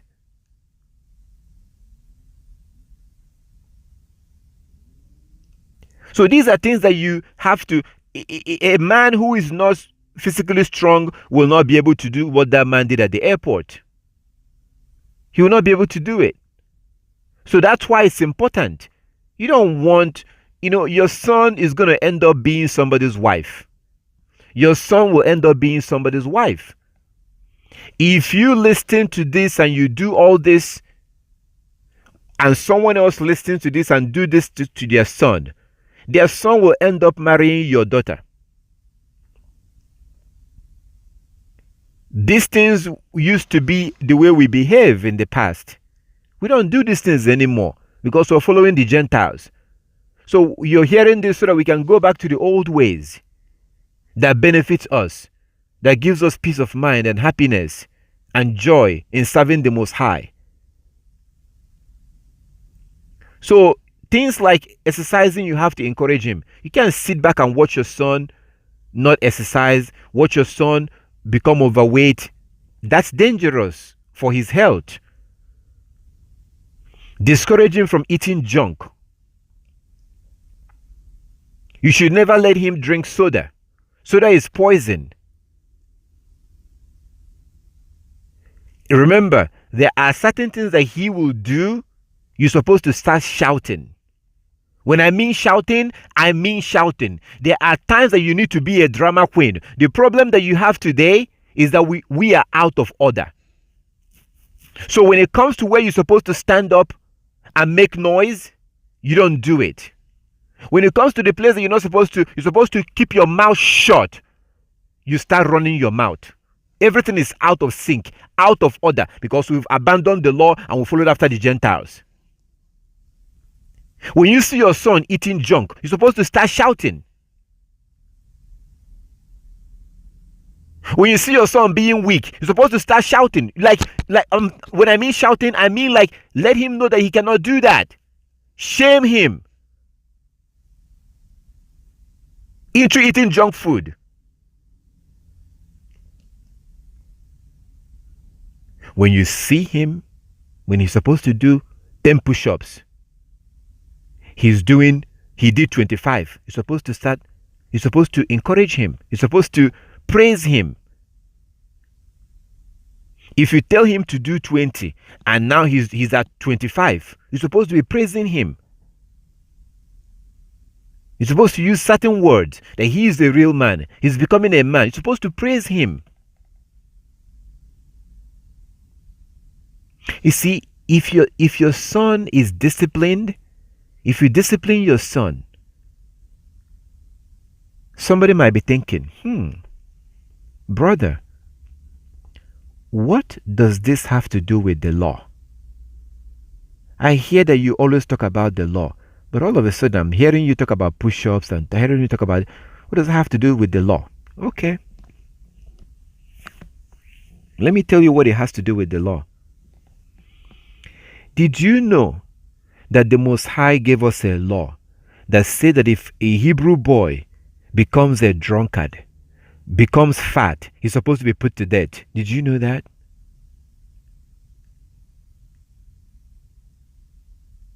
Did you know that the Most High told the parents,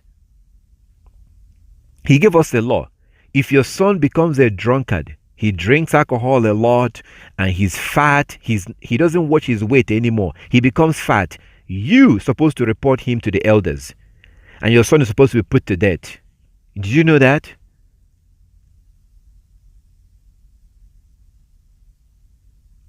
So if you train your son to be disciplined, he's health conscious about his weight, and the earlier you start, the better. At the age of 6, 7, 5, the earlier you start, the better. It becomes part of his life. If your son is health conscious,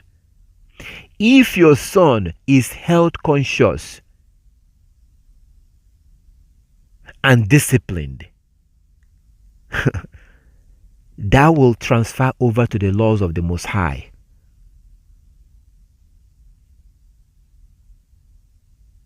Same thing. It will transfer. It will be easier for him to keep the law.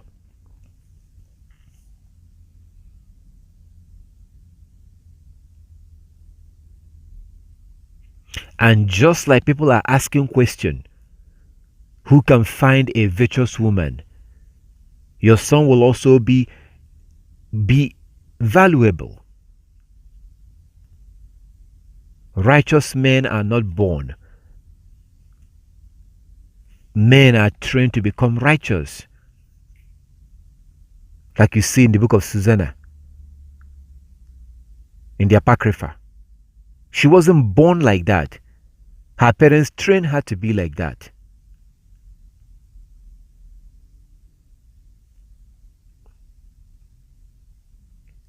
Samuel wasn't born like that. Her mother trained her to be like that. And from there she became a prophet.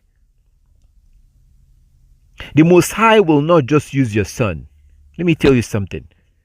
The Most High is not just going to choose your son and use your son. You have to prepare your son to be at that point. You have to prepare your son. If you raise a disciplined child, you've put him in a position that the Most High can use him.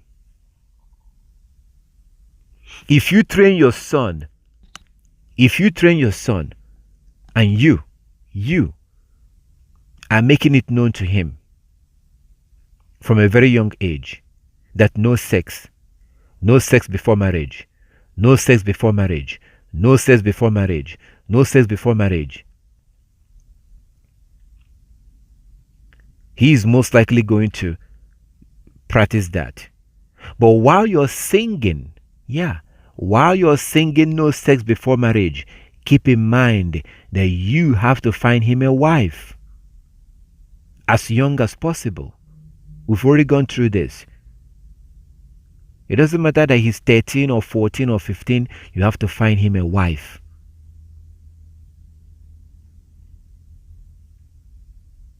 Find him a wife. So as you are hearing all this now hopefully or prayerfully, it's beginning to make sense to you. While I told you about that 15 years age thing that I told you. When I said that marrying a girl who is more than 15, how can you, if you're supposed to find a wife for your son and your son is say 14, are you going to find a girl that is 17?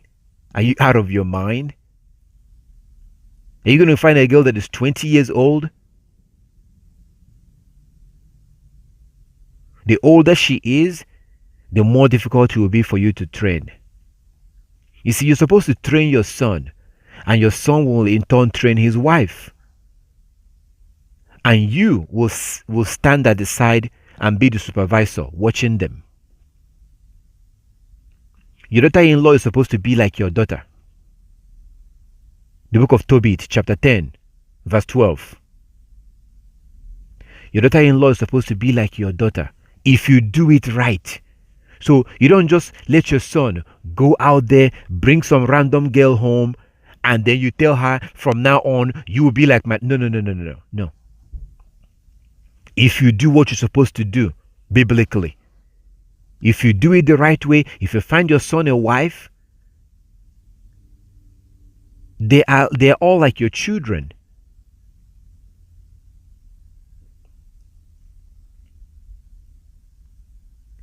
So now you understand what you're being asked to do right now. It's nothing new. This is the reason why you have young boys, young men, little boys ruling the whole Israel. Did you know that happened? You have young men ruling Israel. How did that happen? How can a young child rule the nation of Israel? How is that possible? Because you have the high priest, you have the Levite, you have the elders. The elders are there watching. The elders will make suggestions to him. And the elders will lay stuff out in his face and let him decide what he wants to do. Do you think that boy has no mother? Of course they have mothers. Their father will die and they will become the king.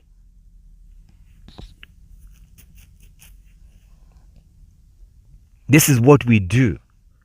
And these children will go on to become great righteous men. But it starts at home.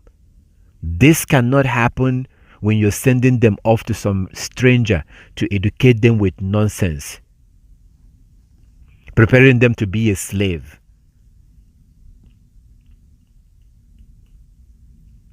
This is why you come to Africa, you see young boys, 9, 10 years old, feeding their family.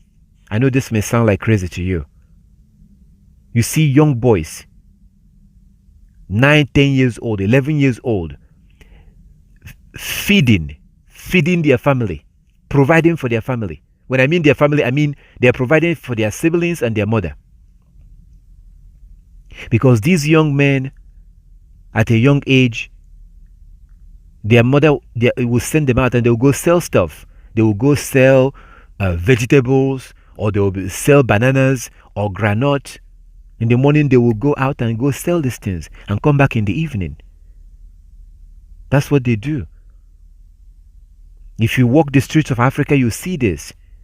In Africa, you will see young people, young boys, selling things on the street with a tray of banana, cashews, apples, mangoes. These are young boys. Their mom and their brothers and sisters are at home. So at a young age, these boys are trained to be independent, to provide for their family. You know that that's impossible in America.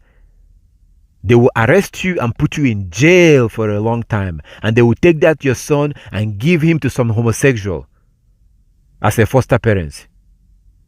But in Africa, no.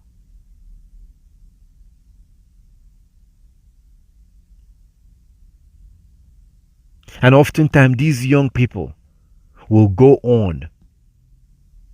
These young people will go on from hawking, selling bananas and cashews and apple or whatever. They go on to advance in that business and keep going in that business. I remember when I was young, my mother used to go to the backyard and get vegetables, wash it, put it on a tray, and I would take it to the market and go sell it in the market. I will sell those vegetables and then use the money, and she'll give me a note. She'll give me a note of what I need to buy. So I will sell the vegetables and then use the money to buy the things that we need. Pepper, ose, whatever, the thing, pepper and salt and the things that we need.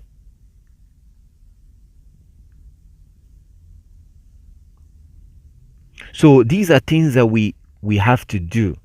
I've given you different examples. It's up to you to, when you do this, you're keeping the law. If you're training your children, you're keeping the law. And everything you do at the end of the day, it needs to be about the law. You need to have a habit with your children of reading the law every day. Remember Deuteronomy chapter 6, verse 6 to 9. Deuteronomy chapter 6, verse 6 to 9. Deuteronomy chapter 6, verse 6 to 9. Make a habit of reading the law with them. Make a habit of that. You gather together, you read the law, let him pray, do his push-ups. These are daily stuff. Reading the law has to be daily. Push-ups, at least 6 days a week. Don't do it one week and then you forget. You have to have zero tolerance for weakness. You see how people used to say, or how people say, how people talk down on their son and tell their son that they will not tolerate this. I take that nonsense from your dad. I took all this crap from your dad. I'm not going to take that from you. Same way, you should be saying that you will not tolerate weakness in your house. You should be telling him that that this house will not contain you and him if he's going to be weak. That you are not going to be the one that will raise a weak son. If he starts being weak in keeping the law, same thing. You should be telling him that you will have zero tolerance when it comes to breaking the law. If you don't see him with his fringes, you should say something like, shame on you. Shame on you, because you are the one that's supposed to be making us wear our fringes. When you make statements like that, it gets to him. Gets him to start thinking. He will legitimately be humiliated, because you're telling him the truth. The truth is that he, the guardian of the house, he's supposed to be the one telling you that you're not wearing your fringes, but he's not. But now it's the opposite. These are stuff that you have to speak out on. So you have to have zero tolerance when it comes to him breaking the law. So you don't just tell your son to keep the law. No, no, no, no, no, no, no. No. You teach your son that it is his job to get you to keep the law. But how can he make you to do something that he is not doing? So you're not trying to teach him to be a follower. You're teaching him to be a leader. Even you, the men, are supposed to do this too. It's there for you to use and prepare them to lead. You don't just teach them to keep the law.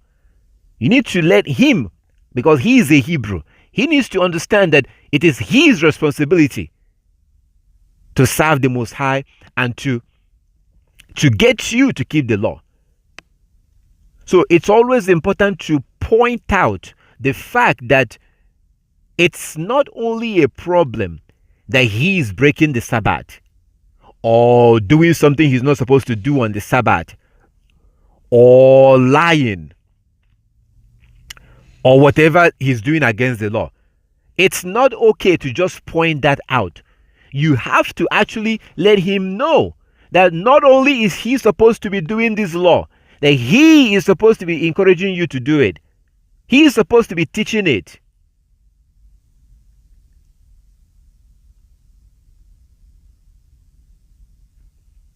You sometimes will ask him to read something and you ask him, what does this mean? You want him to tell you what it means. Let him teach you. Let your son teach you. You have to do this whether you're a man or you're a woman. That's that thing of getting your son, getting them to be greater than you. You want them to be more righteous than you. You want them to be more spiritual than you, more righteous, more law-keeping than you. You know very well that he probably don't understand that chapter or that verse. You know that. But that's not the point. The point is for him to understand it. So, take for example, he has never read Leviticus chapter 19:27 that talks about beard, our beard. You know that he probably don't know that place. You know that he doesn't know it. But then you ask him to read it and to teach you what it means. Do you understand what you're doing here? When you use words like that, when you do stuff like that, that's a psychological thing that you're doing there. You're literally teaching him how to be a leader. You're giving him responsibility. You're not just saying that he has to keep that law, but you're teaching him that he has to teach that law. That's exactly what the Most High wants.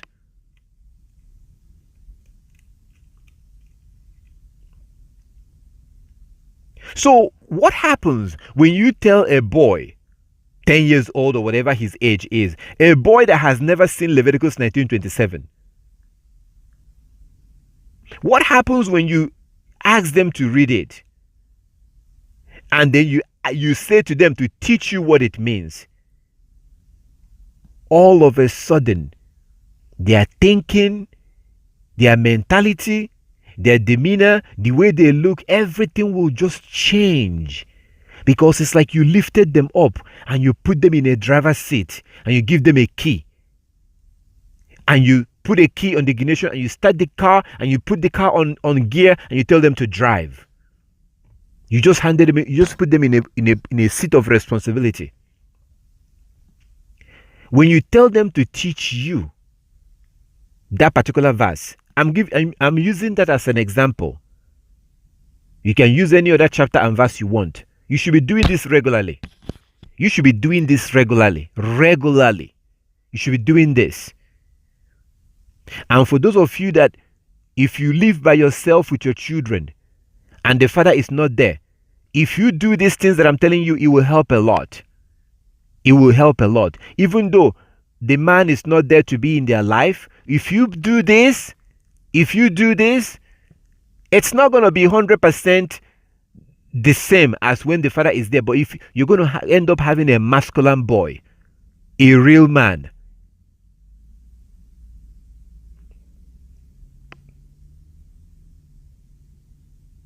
this is what wise women will do. So if you ask him to read Leviticus 19:27, and then you ask him to teach you what it means, the answer that he's going to give you is going to be different than when you just ask him to read it and ask him what he thinks.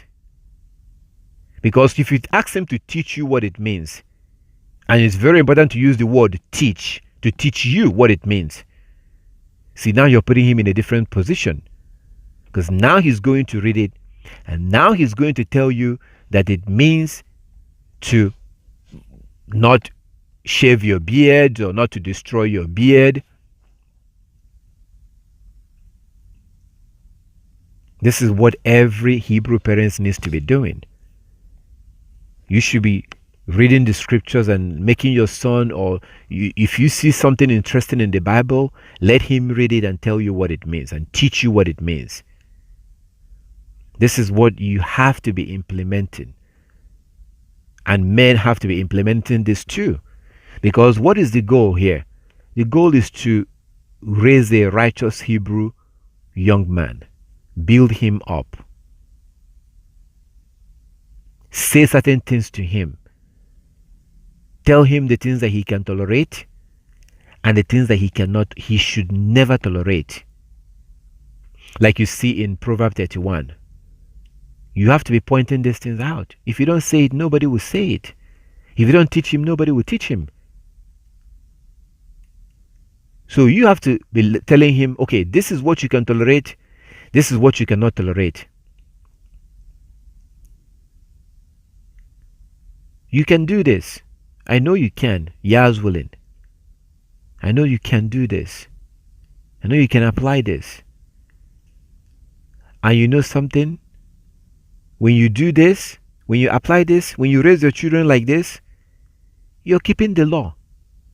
And you are being set apart. You're being different. Most people don't do this anymore. Most people do not do this. And have that spirit, like the example I gave you with my mother. Have that spirit. Don't compete with your son. Once you push them up, once they begin to take that lead, step back. Don't compete with them. Like it's so easy to want to shout them down and use intimidation, use facts like, I'm your mother. How dare you? Like stuff like that. It's easy to say those things. It's easy to use those points to rule over him. It's easy to shut him down. It's easy to do those things. But remember that this is your son and this is you. He is you. He's a part of you. So don't compete with yourself. Do not compete with yourself. I remember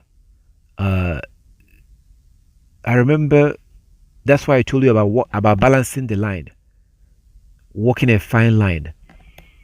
I remember usually we have this thing in our culture. At some point, your parents will begin to talk about marriage.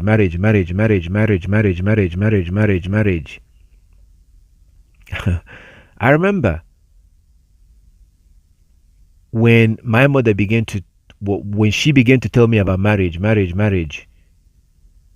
I told her, go and look. Go and find somebody. That's what I told her. Go and find me a wife. So she went on that journey. She went on the journey.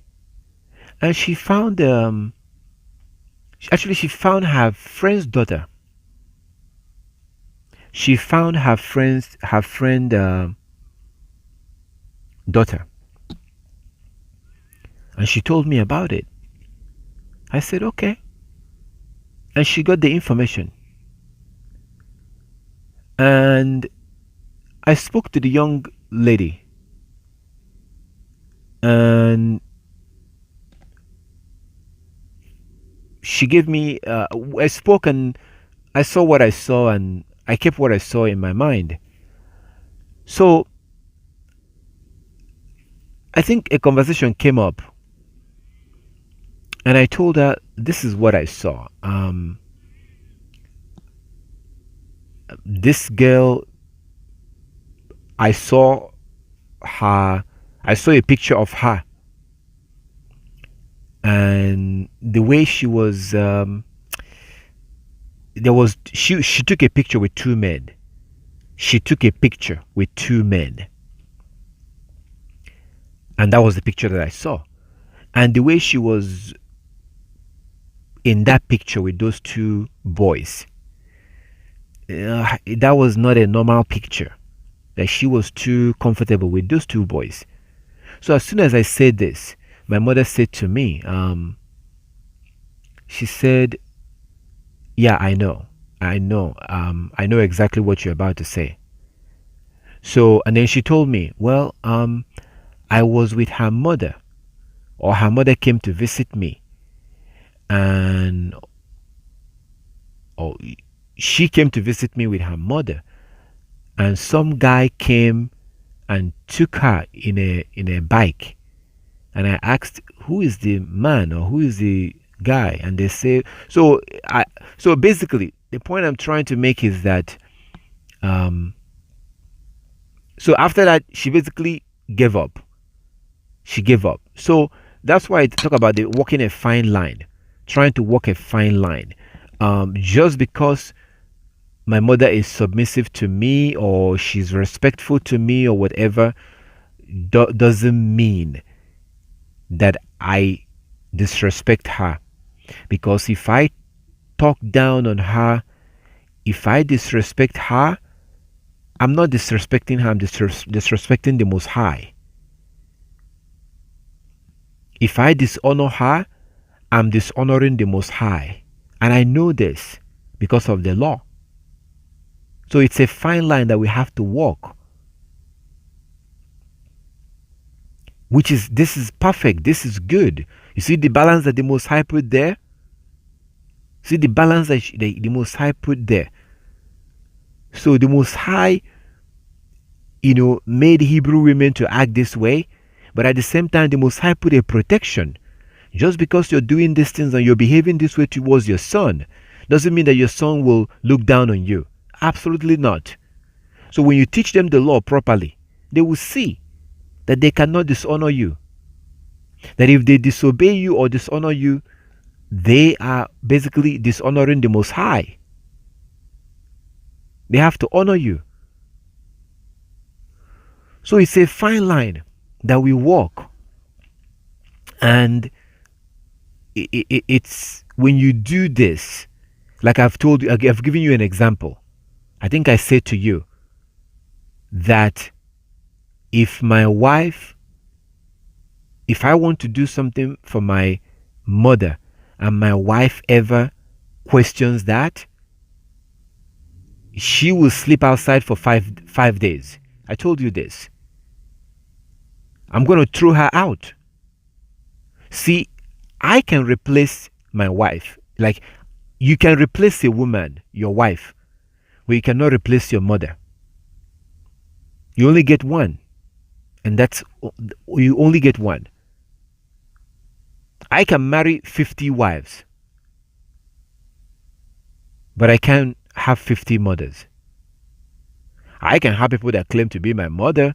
I can claim that they are my mother, but it's not the same. You only get to have one. And she only gets to live once. So, I am of the spirit that I know that it's my responsibility to take care of my family. My dad, my mom, my siblings, my brothers and sisters. So today, you see that balance. So I cannot disrespect her. I honor her. I cherish her.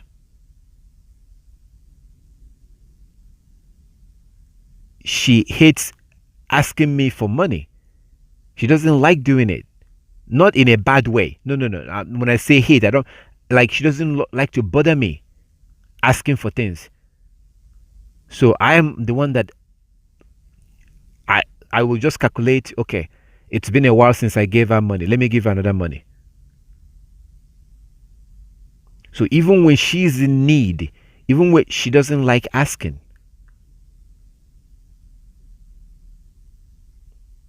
So we have to walk that fine line. But when I was younger, she was tough. I remember one incident. I will never forget this incident. And I feared my mother when she did this. Like, it was like I couldn't believe that she would do this. When I was younger, something happened. I think she asked me to do something. There was something that happened, and she took a jar of like a Vaseline. You know, Vaseline that you put in your body. But this one is in a bottle. And she took it and she threw it at me. And that thing hit on the wall. I think it broke. And I knew that she was really angry. When someone takes something, a weapon like that, and threw that at you, and you bend and it hit on the wall, you know that this is not a joke. But that was years ago. That was years ago. See what I told about walking a fine line?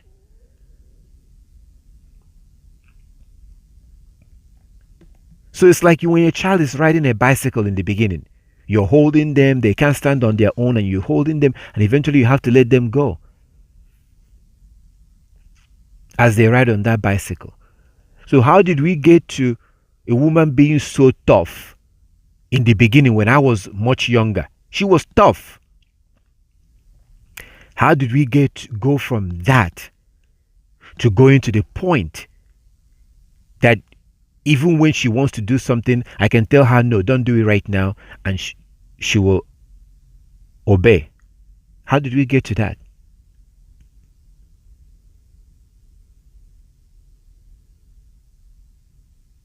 How did we get to that? It's that fine line. So in the beginning, when they are young, you have to be tough. When they are young, you have to be tough. That's why I told you what I told you about not tolerating certain things. If you see him being weak, shout. Tell him that will not happen. You will never tolerate that in that house. Because you want him to understand that it's absolutely unacceptable. You have to make it clear to him that it's unacceptable for him to be weak. Because it is, my brothers and sisters. No effeminate will be allowed into the kingdom. It is unacceptable.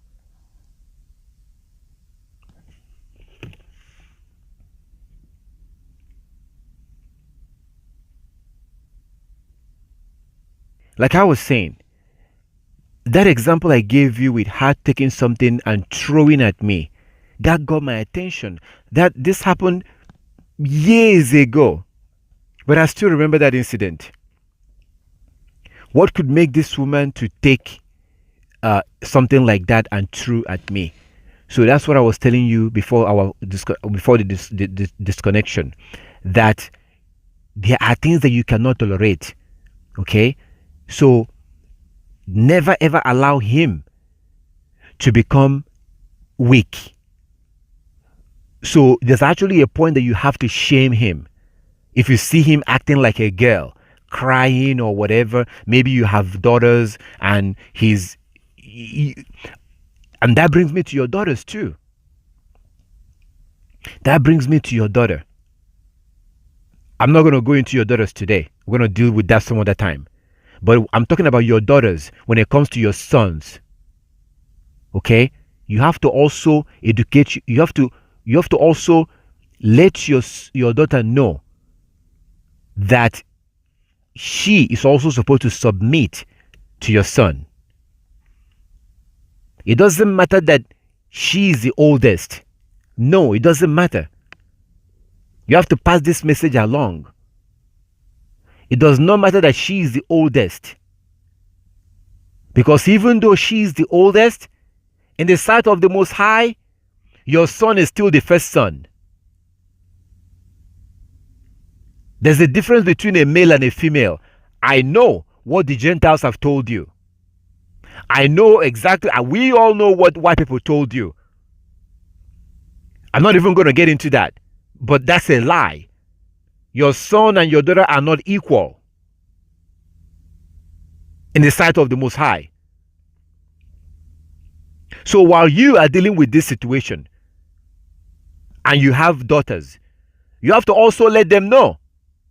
You have to let your daughters know that they themselves, you have to let them know the position that your son is in. You have to let them know the position that your son is in. Now, let me give you a perfect example. Moses. When Moses wanted to marry the Ethiopian, his sister jumped in. His sister did not like the Ethiopian woman. Miriam did not like the Ethiopian woman. So Miriam opposed it. The Most High became angry at Miriam. So you see Miriam opposing Moses, made some statement. And those statements that she made, her behavior got the attention of our Heavenly Father. So you see the Most High intervening there. You see the punishment that Miriam got. So you have to understand that while you are promoting your son and leading your son to lead, while you're doing this, make sure that your daughters don't get in the way. Make sure that your daughters don't get in the way. If they're going to get in the way, you have to pull them back. You have to pull them back. Pull your daughters back. Let them know. So you have to allow your son to take that leadership. And don't let his sisters to intervene.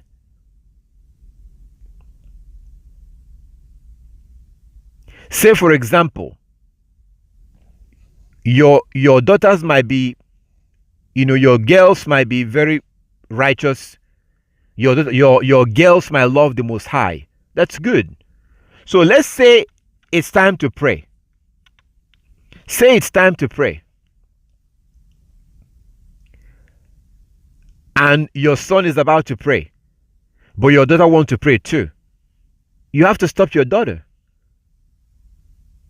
You see, with the Western Gentile mindset, with the European mindset, we're all the same, we're all equal. You can't let that happen in your house. So there's no way your son will be there and then you sit there and you're watching them fight. Your son wants to pray, but your daughter wants to pray too. Yes, she meant well. Your daughter that wants to pray means well. But you have to step in and tell your daughter, okay, I know you want to pray, I know, but your brother has to pray. Your brother is the one that does the praying. That's what I mean. So you're not going to sit there and be quiet and watch them fight. Because if you sit there and you keep quiet and let them be fighting and you don't say anything, the Most High will not hear that prayer. Because your son is the one who is in the position of authority to pray. Unless your husband is there, unless a man is there. But even in that case, if a man is there, if your husband is there, your husband can actually give authority to your son to pray. Just like the Most High sent his son. Just like the Most High does things through his son. He gave that authority.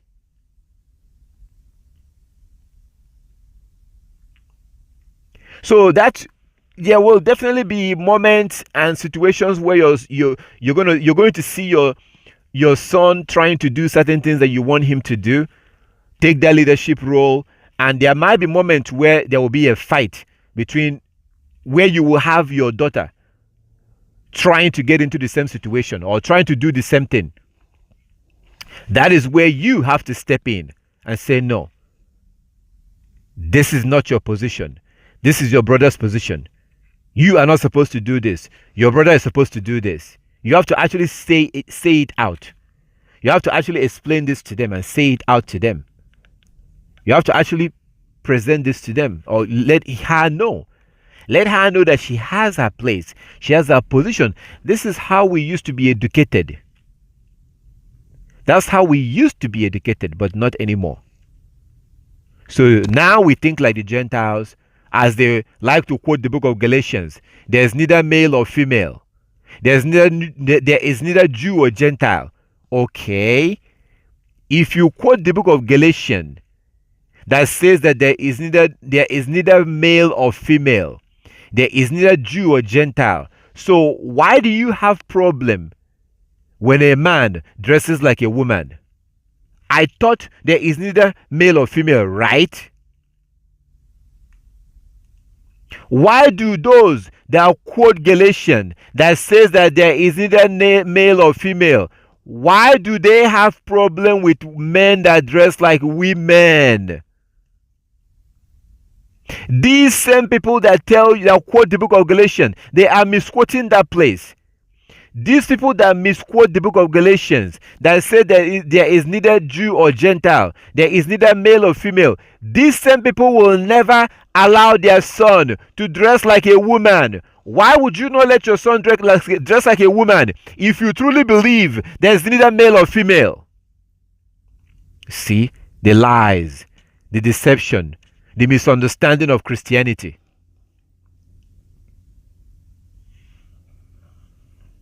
So you have to begin to make it clear. You have to let your daughter know, okay, this is not your role. This is your brother's. And you have to have serious conversation. I mean, if she keeps doing it, if she keeps interfering, if she keeps, then like in the beginning, yeah, sure, explain to her. But if your daughter keeps jumping in the way and keeps challenging your son, I'm not talking about in their daily playing and playing around and play. No, I'm not talking about that. I'm talking about whenever it comes to biblical things, when it comes to leadership, when it comes to biblical things and leadership, like praying after you eat, let your son do it. When you eat together, let him pray. Praying together, reading together, stuff like that. So when it comes to biblical things, you have to let your daughter know what is going on. If your daughter continue to oppose your son, then at some point, like if she keeps doing it, then you have to get angry. You have to get angry. That might be the only way to send that message. You have to let her know, no, if you keep opposing your brother, then you are going against me. Because you are the one. You see, your son has no power really. You're trying to give him power. You're trying to get him to assume his rightful position as a Hebrew man. That's what you're doing. So at the end of the day, really, you are the one that has the power. You are the one, because he doesn't know these things. You are the teacher. And when you do these things, wow, there will come a time that you will look back, you will smile, because your son is going to be a strong, righteous, strong physically, strong mentally, strong spiritually, which is the most important. Strong spiritually, you will look back and you will smile. Because all this work that you have put in, all these things that other people don't do, that you have done, your son will not be the same as other people's son. Your son will not be the same. Make him to develop habit of reading the scriptures, habit of teaching the scriptures. And that teaching starts with you. Let him teach you. Ask him questions. Tell him to explain to you what this means. What does that mean? If he cannot explain it, give him time. If he cannot explain it, that's fine. There are moments where Moses could not explain something. Like Numbers chapter 15. They caught a man that was breaking Sabbath. Moses didn't know what to do. He waited. They kept him and the Messiah told him what to do. So Jeremiah, the same thing. The Israelite came to Jeremiah and said, we want to travel, want to go back to Egypt, tell us what to do, whatever. He said, okay, come back later. So yeah, if you ask him to teach you something, to read something and explain to you what it means, and he doesn't know it, give him time. Tell him to read it more, to think about it and give you an answer that you would like to know what he thinks. This is how you prepare him. This is how and very few people are going to do these things. Very few people are going to apply these things, and you're going to more and more have very few righteous men. Very few righteous men. Because this is how you prepare a righteous man. This is how if you look at these kids today, if you look at your average child today, do you think that they can lead? Can they lead anybody? They can't even lead themselves. So when you read in the Bible that young people were king, a young person was a king. When you look around you today and you see these young people who are fat, who are drinking soda, who are laden with chemicals, who don't read the Bible, who don't keep the law. Like when you read the scripture and you see that young people were reading, or were leading, or being a king, you might not believe it, because you're comparing what you're reading to the young people that you see today. There's a huge difference between the young people that you see today and the young people of the past. Big difference. Big difference. Because young people of the past were prepared. We were prepared in this manner. Young people of the past were prepared in this way by their parents. But young people of today are no longer being prepared. So, I thank our Heavenly Father for everything, for opening our eyes. And I will close this by reminding you something extremely important. Your son must serve the Most High. You have to prepare your son to serve our Heavenly Father. Your son must serve the Most High.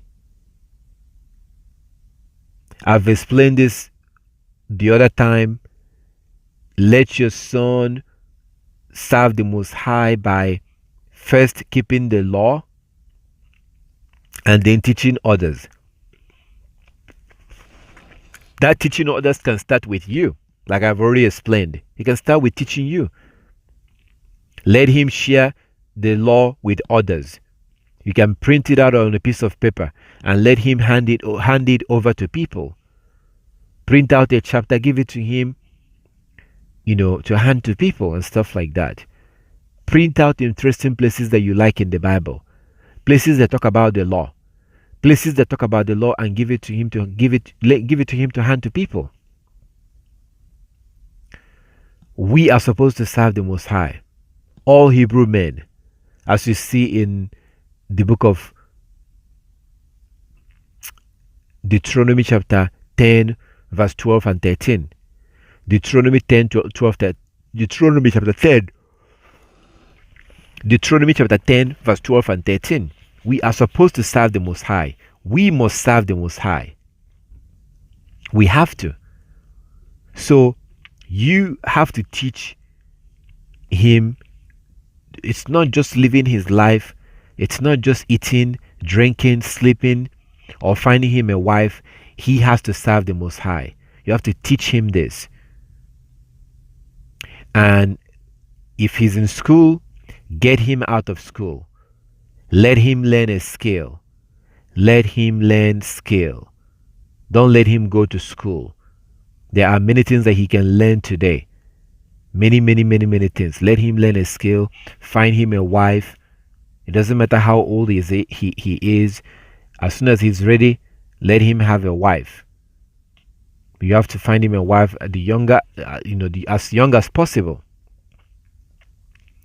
So this is, what righteous men and women have to do when it comes to raising children. We cannot continue raising our children like the Gentiles, like the heathen. We cannot do that. You cannot send them to school. You have to teach them the laws and the commandments every day. Meditate in the book of the law every day and every night. Read the book of the law every day and every night. And then let your son read. Let him take a charge. Let him lead you. So all praises to our Heavenly Father. I thank our Heavenly Father for his love and his kindness, his mercy towards us. He has been very kind to us. We did not know these things. I did not know these things. And the result was that we kept suffering. And that suffering have continued. If you raise your son in this manner, you will live and not have misery. You will have someone to take care of you because you're instilling discipline into them. Biblical discipline, righteous discipline. If you just let them grow up like everyone else, if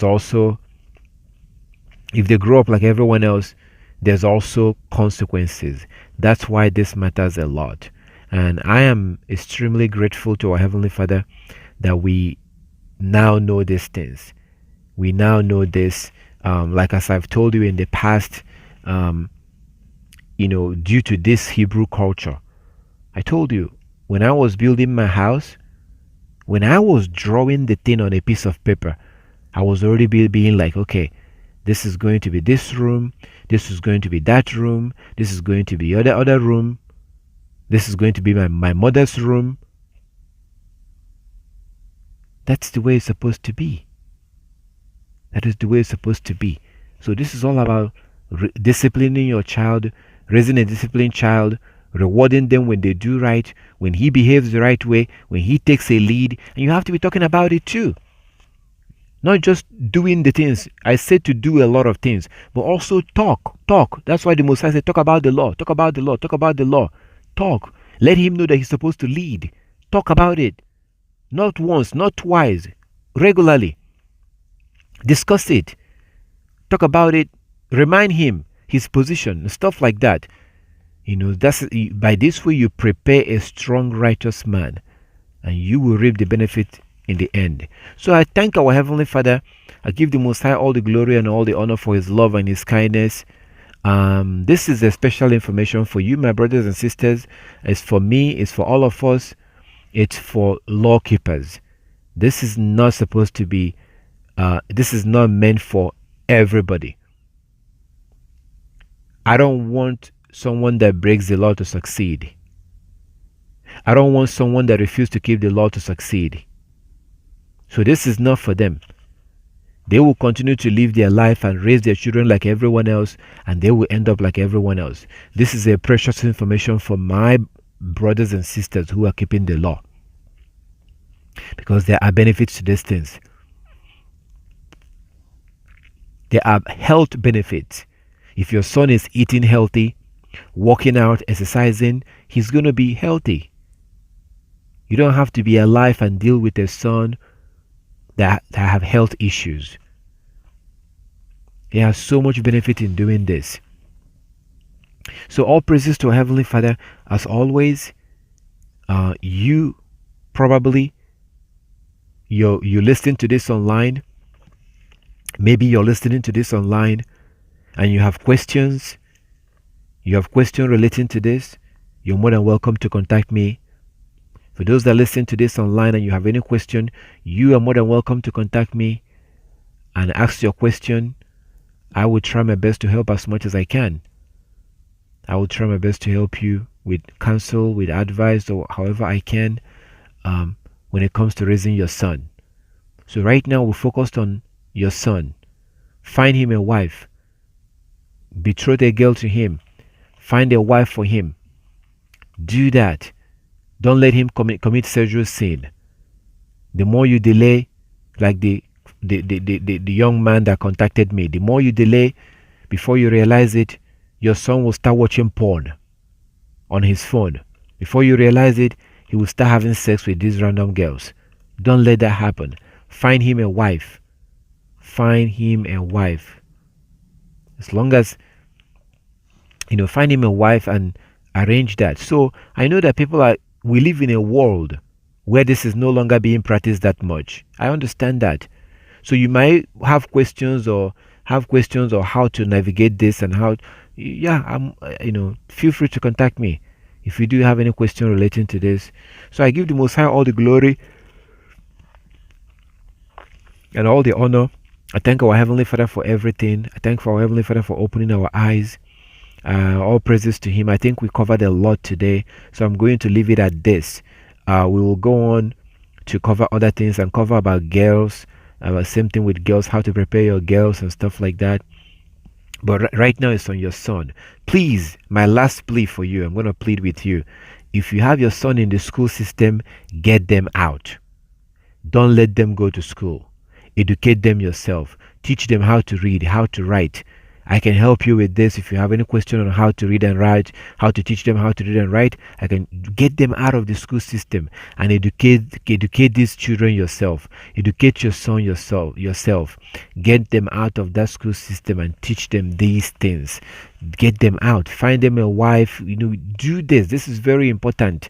Very, very important. There's a scripture in the book of Sirach.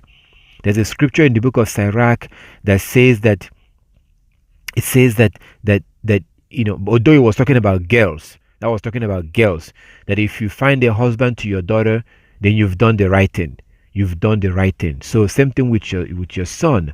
This is our responsibility. This is our job. So all praises to our Heavenly Father. I thank the Most High for opening our eyes to understand all this. I give Him all the glory and all the honor for His love and His kindness, His mercy towards us, for opening our eyes to understand this. All praises to Him. If you have any question about this, feel free to contact me and apply the law, keep the Sabbath. Let your son lead. Submit to Him.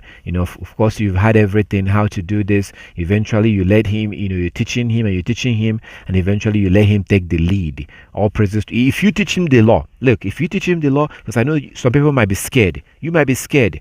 You might be scared of the idea of letting your son lead and stuff like that. Well, it's all going to be depend on you. It's all up to you. Because if you teach him properly and you teach him the law, he will lead you righteously. Your son will lead you righteously if you teach him the law. So it depends on the seed that you sow. If you're asking the Most High certain things, let your son ask on your behalf. I know this may sound foreign to you. Let your son ask on your behalf. Teach him on how to keep the law. Teach him to keep the law with you. Keep the Sabbath, keep the feast days. Observe the law. There are certain things that you pray for. You go on your knees with your son and you let your son lead you in that prayer. When you apply these little things, these are the things that can get your prayer to be answered. If you are a law keeper, and you understand this and you accept this order, you're simply accepting the order that the Most High put in place already. So do these things. Most people are not doing it. Most people will not do it. Most people are not doing it and they will not do it. And that's what makes it matters. Because when you do it and they are not doing it, you're being set apart. When you do something that other people are not doing, the things that the Most High told us to do, people refuse to do it and you do it yourself, you are being set apart. You are being different. And there are reward to these things. So all praises to our Heavenly Father. Thank the Most High for everything. All praises to Him.